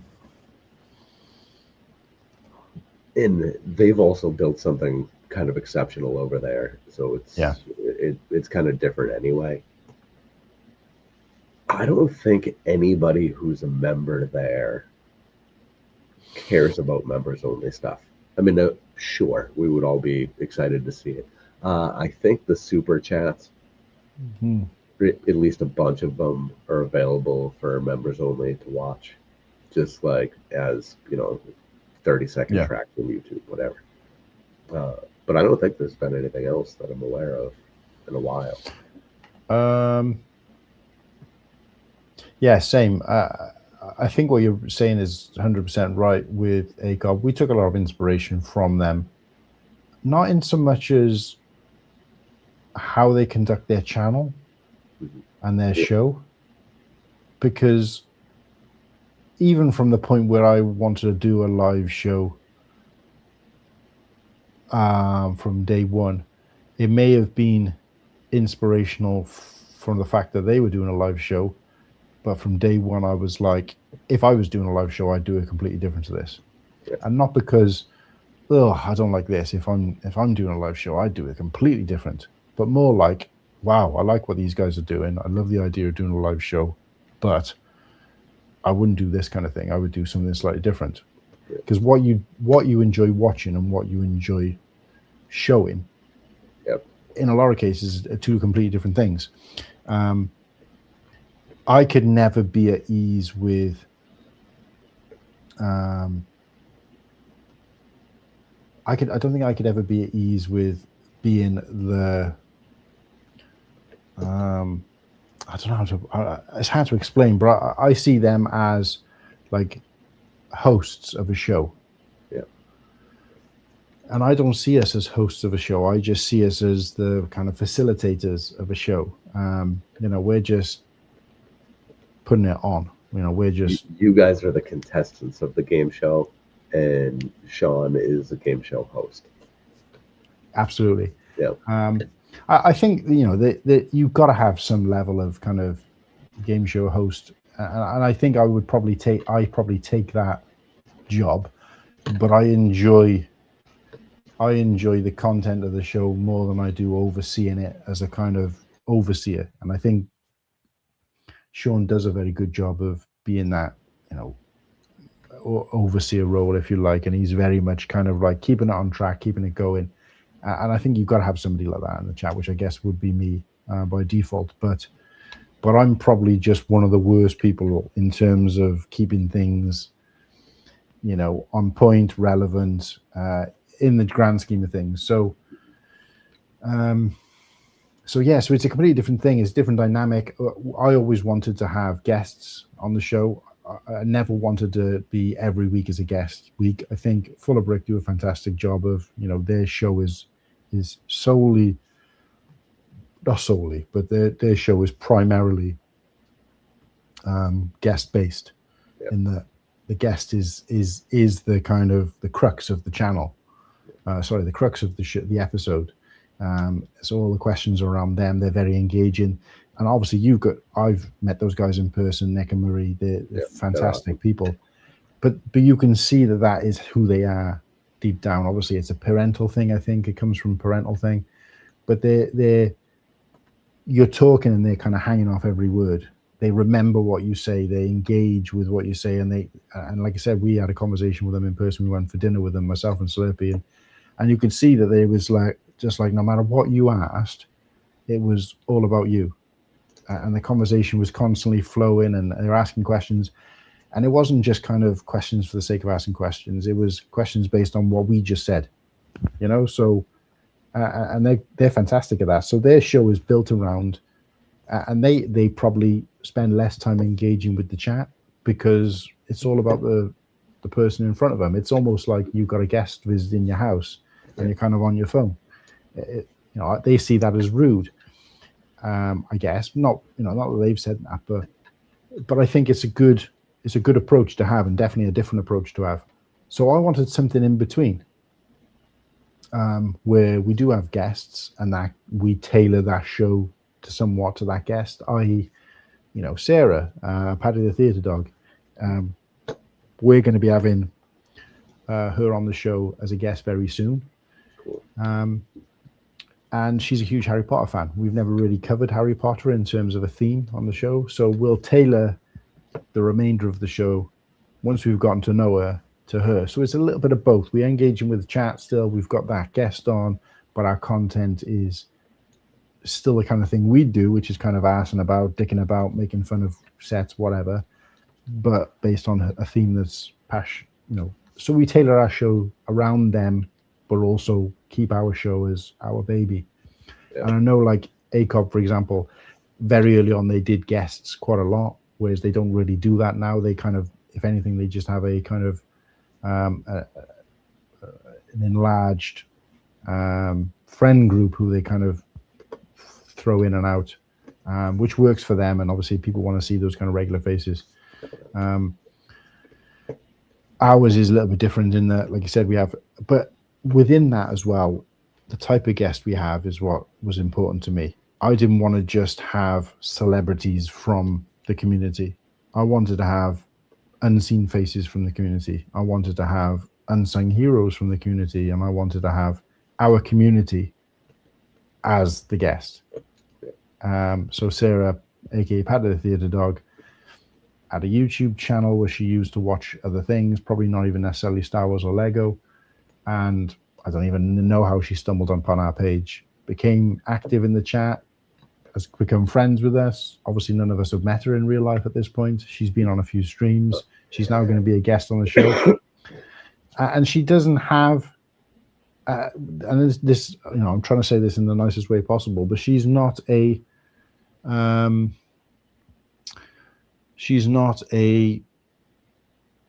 like, she doesn't fit into any kind of, you know, she's not a creator, she's not a show host, she's not a, you know, whatever you want to call it. So, she's, you know, your Amy. Absolutely, yeah. She's your Amy. And I think those people are just as important to be seen, 100%. to be heard, Yep. as and a guy who's got a 1,000 or 1,000,000, who's got the biggest Lego collection in the world. Don't get me wrong, if we had the opportunity to have Duck Bricks on the show, I wouldn't pass it up. Yep. But I'm not reaching out. I have reached out to some other names in the community, but I'm not reaching out to those without also reaching out to some of the unsung heroes. And we've got this kind of ongoing tally chart. I don't actually know what the current total is. I think it might be getting close to 20 people that we've had on our show who we say we've popped their cherry, but the first time they've ever been on a stream or a live show of any kind is through our show. So I like to see our show as the training kind of, as a kind of an opportunity for them to, take up that next stage. This is probably going to be the worst analogy that I could give, and I remember talking about this quite early on in the show, way back. And my inspiration for what we do on the show, and this is totally out of love because it is meant for the right reasons. Just the analogy I'm going to give might not serve it very well. But I remember watching. Do you remember the Wonder Years, Fred Savage? Oh yeah. Yep. There was an episode of the Wonder Years, and he was probably like myself, one of those kids who wasn't particularly sporty, didn't always get picked. You know when they used to pick sides? Oh yeah. For me, it wasn't that I wasn't as capable. I know there was a lot of kids in my school who just couldn't kick a ball, couldn't throw a ball, whatever. That wasn't necessarily my case. My case is just wasn't interested because I wasn't a books guy. I wasn't an reading the dictionary kind of guy. I was a creative guy. I was top of the class in my design tech class, which was technical drawing, making things out of wood, all that kind of stuff. That was my forte. So if you've got the kind of the geeks and the jocks, as you might say in the USA, for us here, there was kind of that middle ground as well of those kind of creative people who want to be drawing and making things as opposed to reading books and being, intelligent or being out playing sports all day. You know what I mean? So I was kind of that kind of person. But I always kind of got frustrated with this kind of picking situation where it's, superiority over camaraderie. Who's the best? I want to pick the best person for my team rather than who works together as a team better. And as a store manager, a retail manager, it was always important to me. And I've managed teams as small as 4, and I've managed teams as big as 60 people. And it's not about having the best people as it is about how those people work together. You know what I mean? And that's something I kind of learned quite early on. Anyway, there's this scene in The Wonder Years, which I remember, and it stayed with me. I watched it when I was about 10, but it stayed with me where, for whatever reason, Fred Savage's character, I can't even remember his name in the show, gets picked to be one of the guys who picks the teams, which he's like, and obviously he's got this internal monologue going on, and he's like, this never happens. So he's got the choice, where is he going to do the same as everybody else has done every week for the rest of his life? Or for as long as he remembers, where he just picks all the best sports people?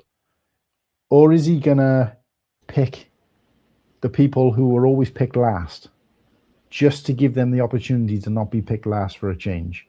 And that's what he does. He picks out all the kind of, they show the kind of, got all these big strapping lads and muscular lads, and then you've got all these kind of weedy guys with glasses and sellotape on their glasses or whatever, and they just kind of always get picked last for sports. And he picks all of them instead of anybody else, and they get absolutely thrashed. Whatever, they don't do well. But the whole point of the episode and the kind of what makes it fantastic to watch and what stuck with me is the fact that he changed things. He wanted to do something a little bit different, and he gave those guys, and he saw that although they got completely annihilated, every single one of them grew 10 foot that day, and because of the opportunity to be part of something greater than just the weak kid or the quieter kid. And so I said to the guys early on is that I used that analogy, and they were like, oh, so we're all like the rejects. And I said, no, I'm just saying that I'm giving other people an opportunity, or trying to give other people opportunity. I don't want that to make me sound like I'm some altruistic, Edda, but I just wanted to give other people limelight who perhaps would normally be forgotten about, and encourage people like Smokey to come on. And I remember Smokey saying to me, if you get me on that live show, you're going to see the first ever death on a live show. And I was like, wait, do they mean because they're going to die on stage, or because they're going to kill me? I wasn't actually sure what they meant. But when I asked them that, they basically said, well, actually both. So it was a bit of like their nervousness in terms of being in front of a camera, and a bit of, I'm annoyed that you've kind of put me in this situation. But now they are completely comfortable with it and fine with it. And again, I'm not trying to sound like, yay, I've given all these people the freedom to be themselves or anything like that, because a lot of the time it's taking some twisting and some arm bending. But I have wanted to make sure that anybody we have on our show is a face and not a name and a voice. Yeah.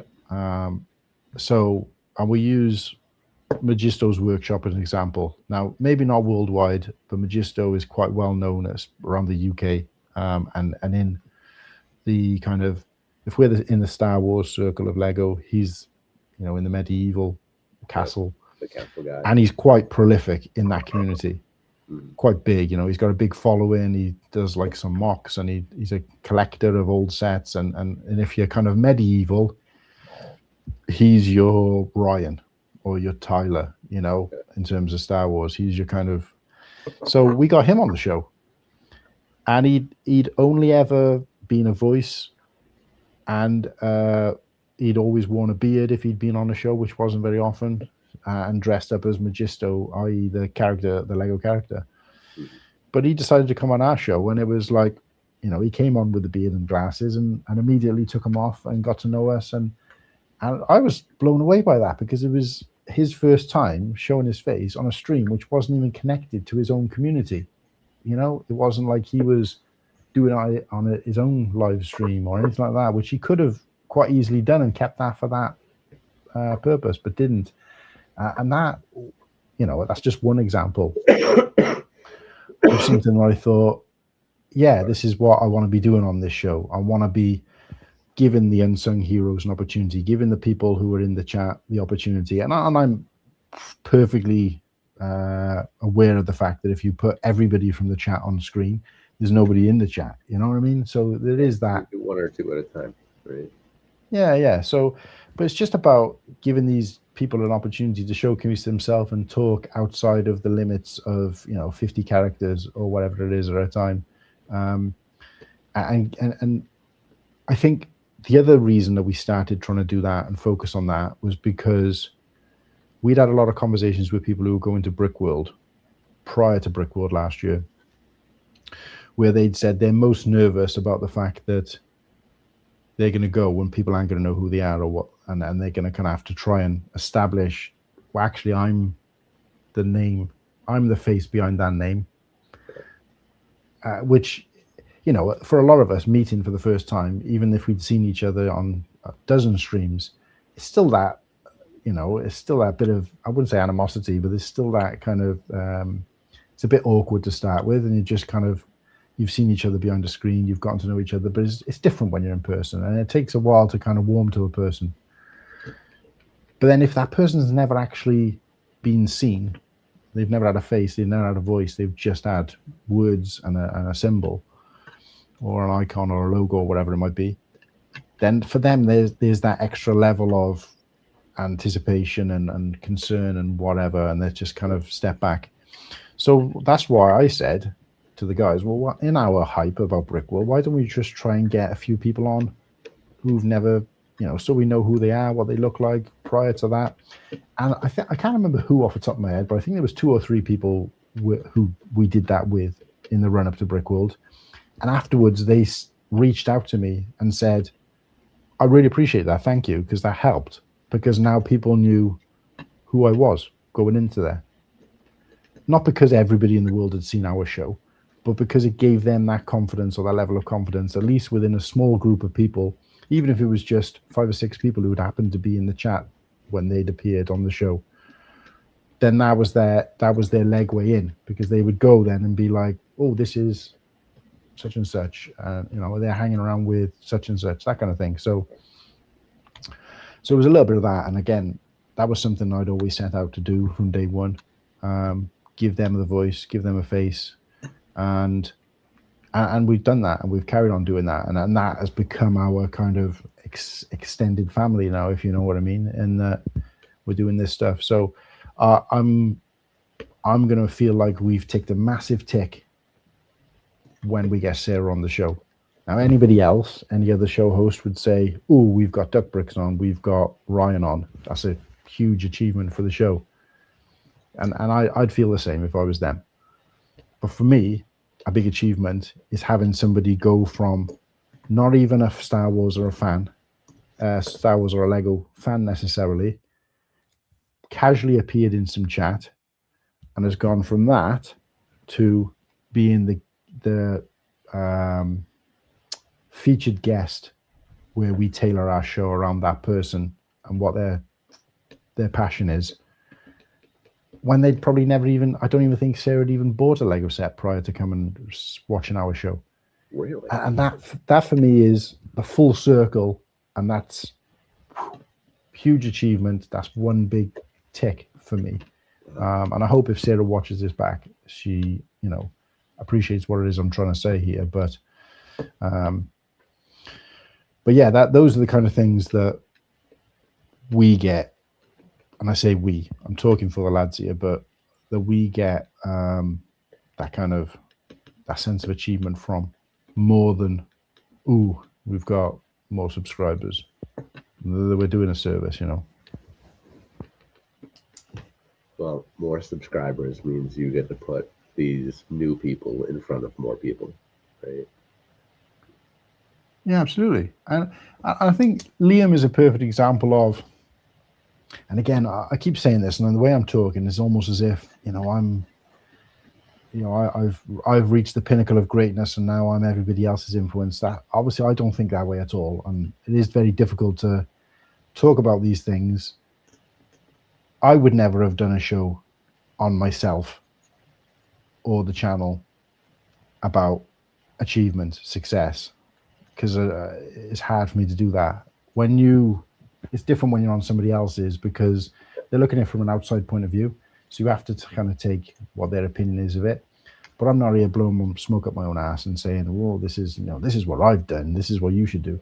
And that's why you're here. Well, yeah, but I'm very conscious of the fact that a lot of it is. No, this isn't coming off as ego at all. Right. I was going to say it because I just need to be aware that I'm still fully grounded in the fact that a big percentage of what's happened has been luck, accidental, trial and error, support from my chat, support from my family, support from all of that before skill, ability, and talent. That probably makes up less than 1% of everything else that's gone into doing this. But I think for me, one of the biggest kind of feelings of, right, we're doing something right, we're doing what I set out to do, was what happened with Liam, both with the fact that he's now got a regular show which people are tuning into and is getting some good views and stuff like that. And Smokey's his co-host. And Smokey is the co-host. But they're building that community within a community. And I'm just seeing them as, oh, great, this is a guy that I reached out to because he was always in the chat. And I said, look, I want to do an Australian episode. Would you like to be on? Great. Met him for the first time in that green room prior to the show. He came on. He was one of the people who mentioned to me, like, it's nice to have, for people now to be able to put a face to the name thanks to your show, whatever it might be. I think he may have been on a Cold Fusion stream prior. And again, the whole Cold Fusion was about, that initially anyway, just getting different people on. And it was a kind of open forum. But he's now gone on to, I've given him some help and advice around using StreamYard, and he's paying that back or helping us in return by being a kind of irregular co-host or a casual co-host of the show, but also helping us with the music side of things.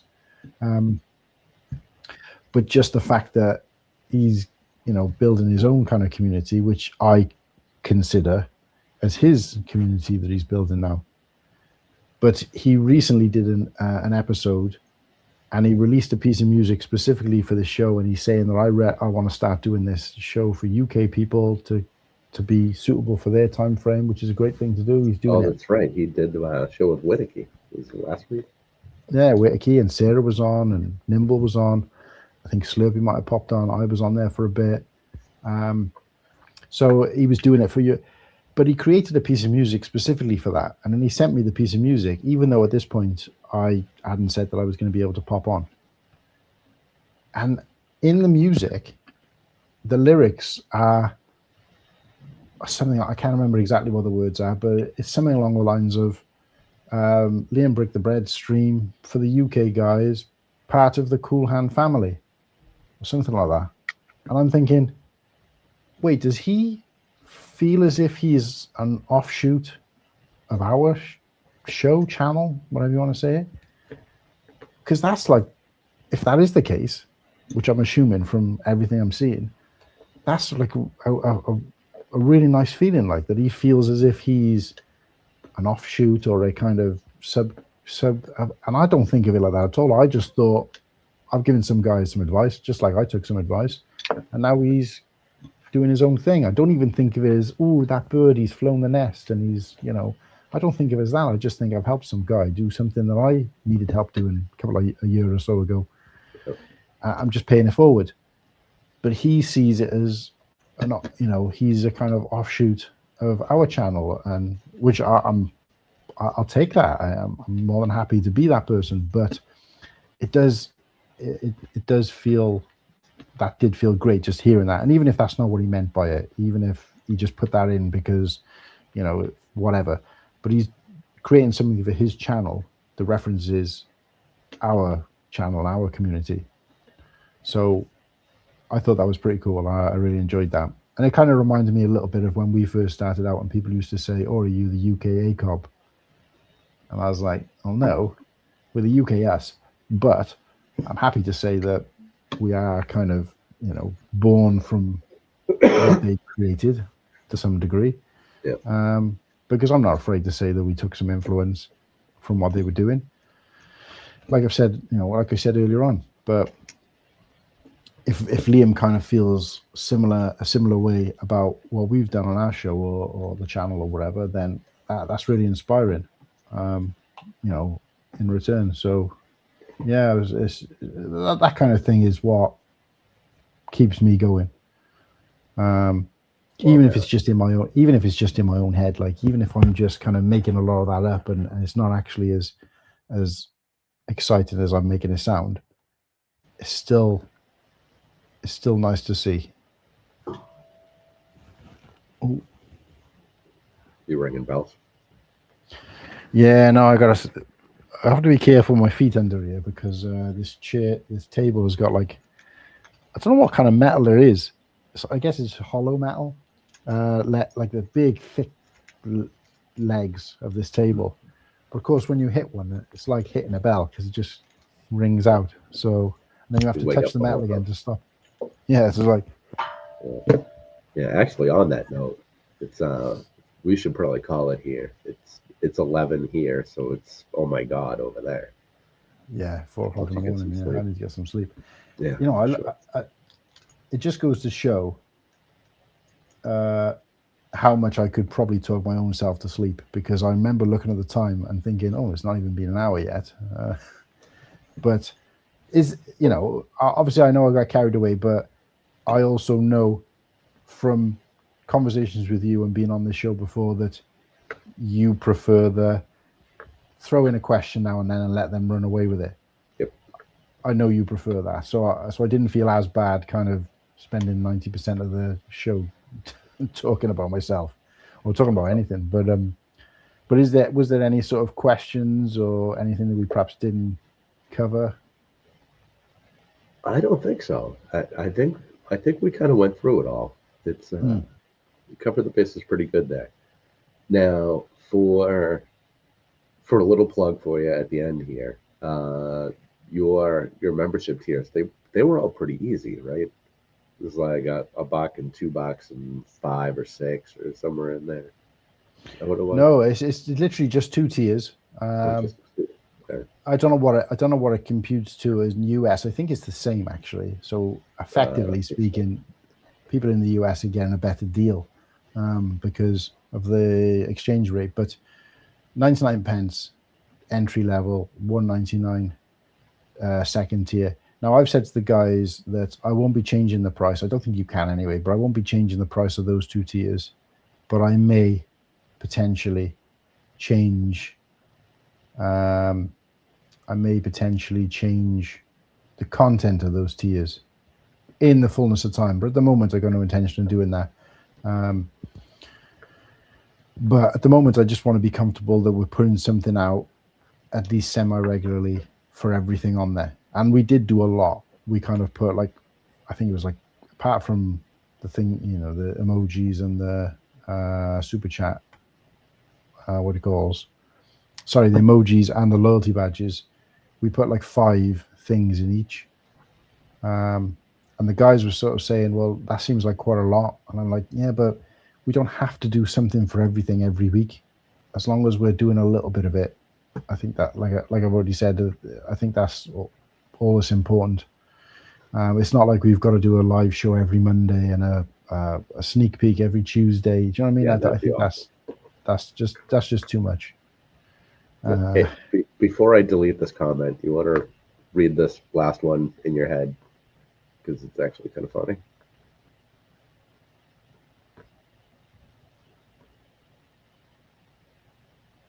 All right, we'll get rid of that now. That was pretty good, but it also doesn't need to be there.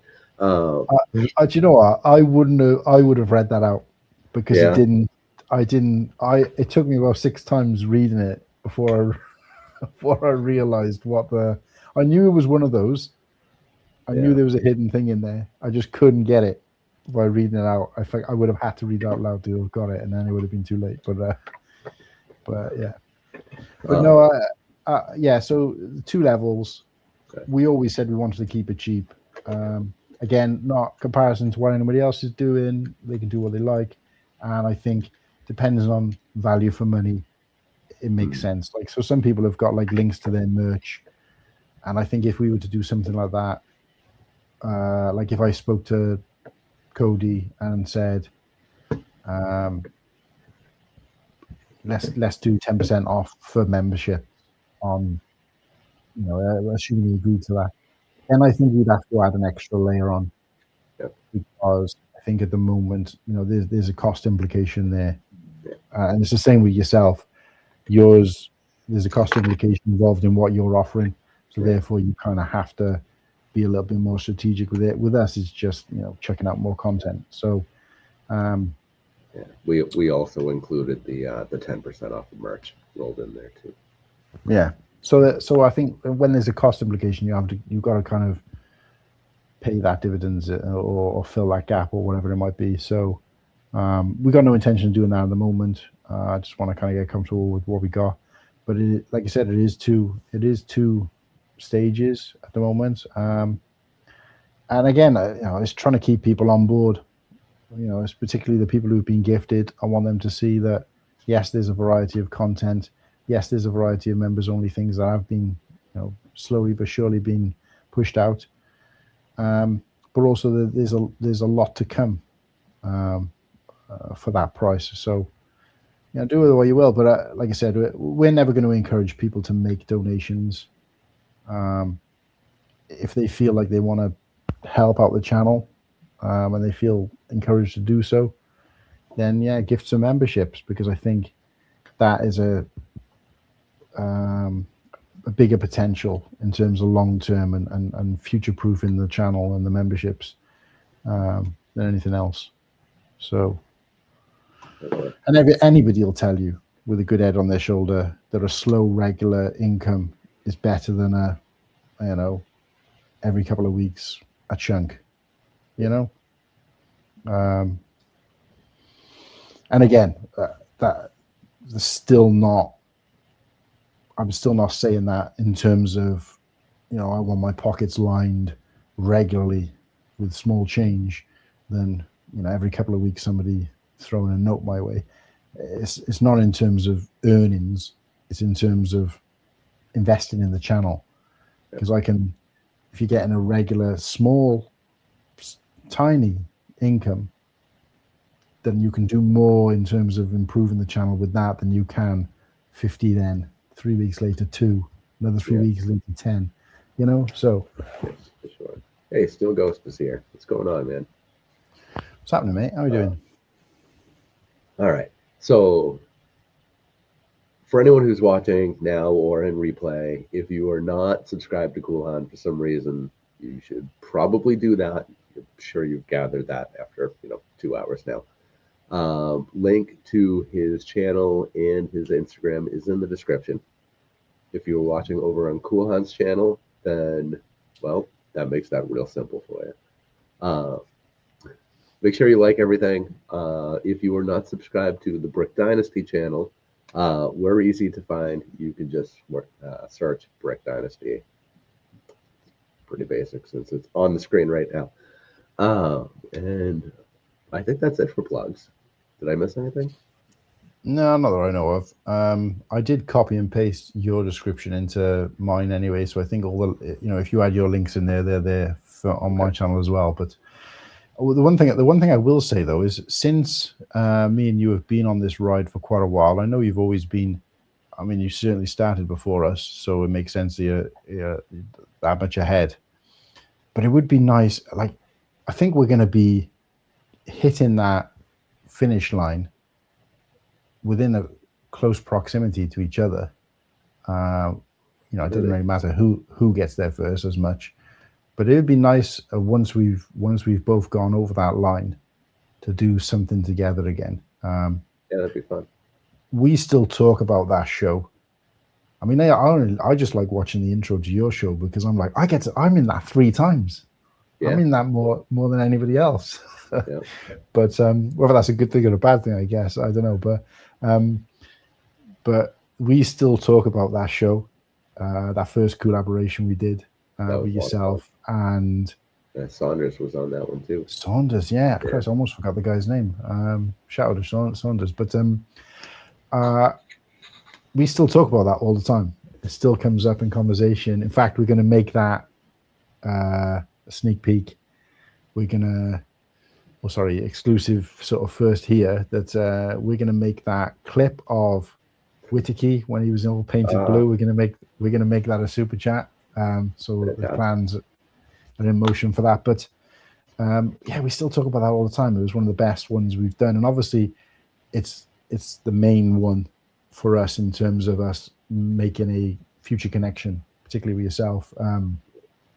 So I'm really appreciative of that, and you reaching out to me to be on the show, and always a pleasure to be on and work together when we can. So it'd be nice if we do, like, regardless of who gets there first or what our actual numbers are at any given point, to do a kind of, I'm going to do a celebration of hitting 1K personally, which, I like to think is going to be a kind of a bit of a celebration, a free for all for the community. But it'd be nice to do a kind of, we're both now 1K whenever that happens, and revisit that collaboration and redo it. Get it going again. What it's going to look like, I don't know, but perhaps we'll pick something else that might be quite exciting, and maybe get Tanya on and Tadashi. See if we can wheel Saunders back out. I don't know what it looks like, but so. It's funny that you mentioned Saunders. I think the last time he was on as a co-host was when we interviewed Ryan from Bricks and Minifigs. Right before his grand opening. Right. He's going to be our guest next week. He just celebrated his 1-year anniversary of the store being open. Oh wow, yeah. Yeah, so we're going to talk about his first year with the store, and all of the blowback that he's seen from the current scandal and all of that. Because I do remember. I remember that. Was that a year ago? Yeah, it's been just over a year. Wow. Time. I didn't Was Saunders on that show with us? Yeah, I'm pretty sure. I thought I was on that show because he wasn't. It's But fine. Yeah, I don't know. I thought you guys were both on there. Yeah, my memory's not the greatest. So, yeah, same. but no, yeah, it'd be nice to kind of revisit that first collaboration, and be like, celebrating something together, and whatever it might look like. Let's see if we can paint Whittaky a different color. And Yeah. there's just no recreating the magic of that first time, though. That was so No, good. I know. I mean, I'd asked for the guys to do like a stupid video or something, but I didn't expect them to go to that extreme. And it was like, it just goes to show his level of commitment that early on. But no, and obviously, the only other thing I wanted to say before I go is Brick World. Obviously, we're not going. Gonna miss you. Gonna miss Tanya. And obviously, a lot of the guys out there who may or may not be watching. We are disappointed about it. I think we've done a good job of pretending we're not. We have avoided doing the hype stream this year, which I think, I don't know. I'm not sure if there's any controversy behind that, but it just does seem a little bit kind of self-indulgent when you're only hyping it up when you're involved in it. But I have said to the guys, look, what do we want to do with this? And they say, look, at the end of the day, I don't think people expect you to hype up something you're not going to be part of. And not only that, but you're never going to hype it up the way you did that first year, because for you it was a first time for not just us as hosts, but a lot of the people watching. It was first time for you and a lot of the people. So you never do it again like that anyway. But I think Whittaky said like he'd like to try and do something and cover it a little bit. But Whittaky was also talking about trying to do something from out there. I'll be bothering him about that. Yeah, so I will be going live from Chicago on Tuesday. Yeah, I think his main issue, and I wouldn't say it was a question for you, but more of a sort of a challenge, is that I'd like to do a kind of tune-in from there on our show, depending on when when that lines up. And I think Whittaky's probably just a little bit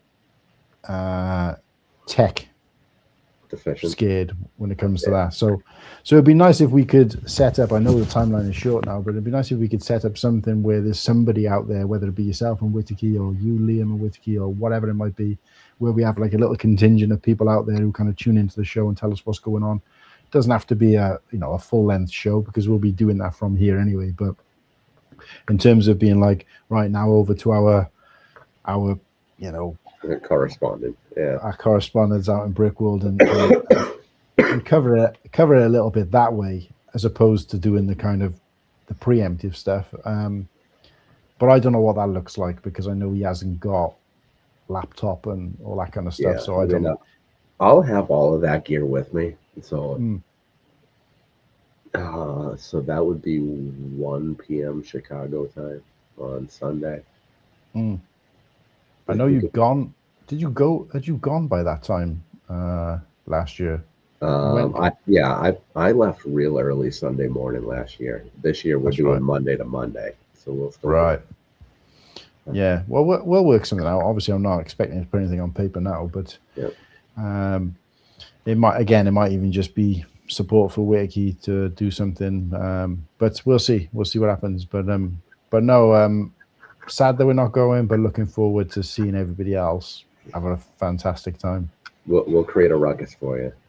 I'll make sure to have a non-alcoholic beer while we're at whatever random bar we end up at. And wear those Hawaiian shirts. What the only other question I was going to have actually is, did you manage to work out what you're going to do in terms of showcasing your app? No. Right. What I am going to do, starting probably Thursday, I think Thursday, if I can get the content done in time, we are going to announce that we're going to give everybody who comes and says hi during the course of Brick World 30 days of free access to the app. Ooh.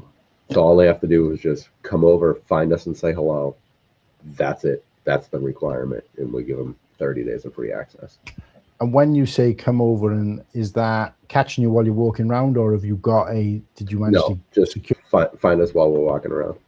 Right. Either So in the venue, outside while I'm smoking a butt, catch me at the bar, like whatever. Find us within that 7-day period. Right. We'll give them 30 days for free. Oh, that sounds good.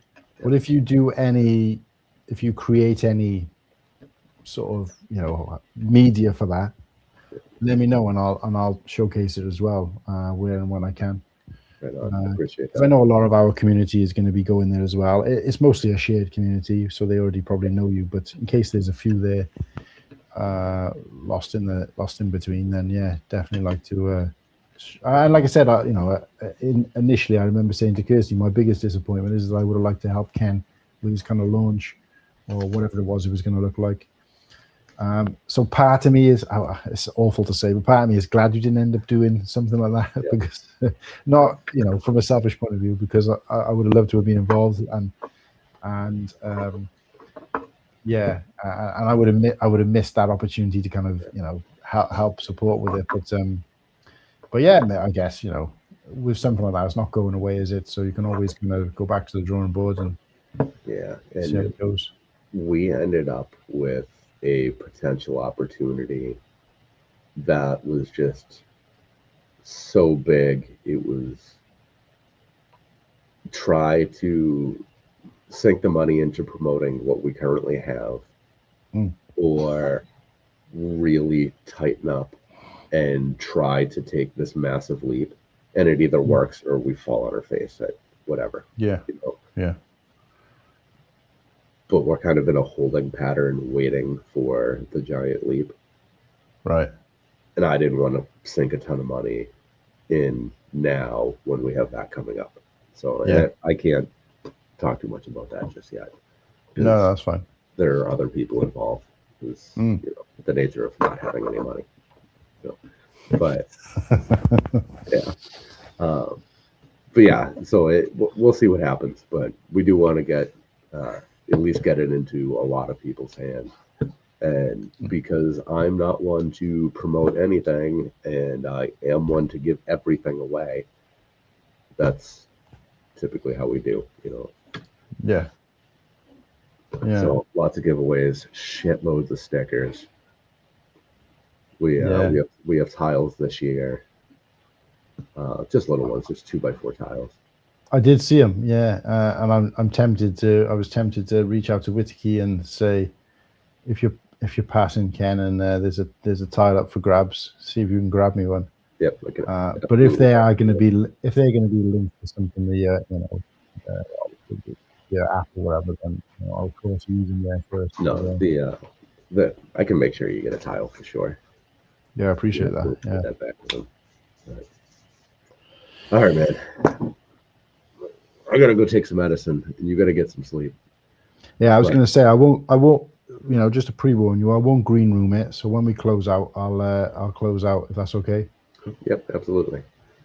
But I'm sure I will talk to you soon. It has been a pleasure. 100%. Yeah, appreciate you having me on, mate. Take care, and shout out to Tanya. I can hear her sort of coughing in the background. So yeah. All right. Good night, everyone. It's always a pleasure. We love you guys. We will see you back here next Tuesday at 9 p.m. with Ryan from Bricks and Minifigs, Cincinnati East, to talk about all the latest Bricks and Minifigs nonsense and celebrate his 1-year anniversary.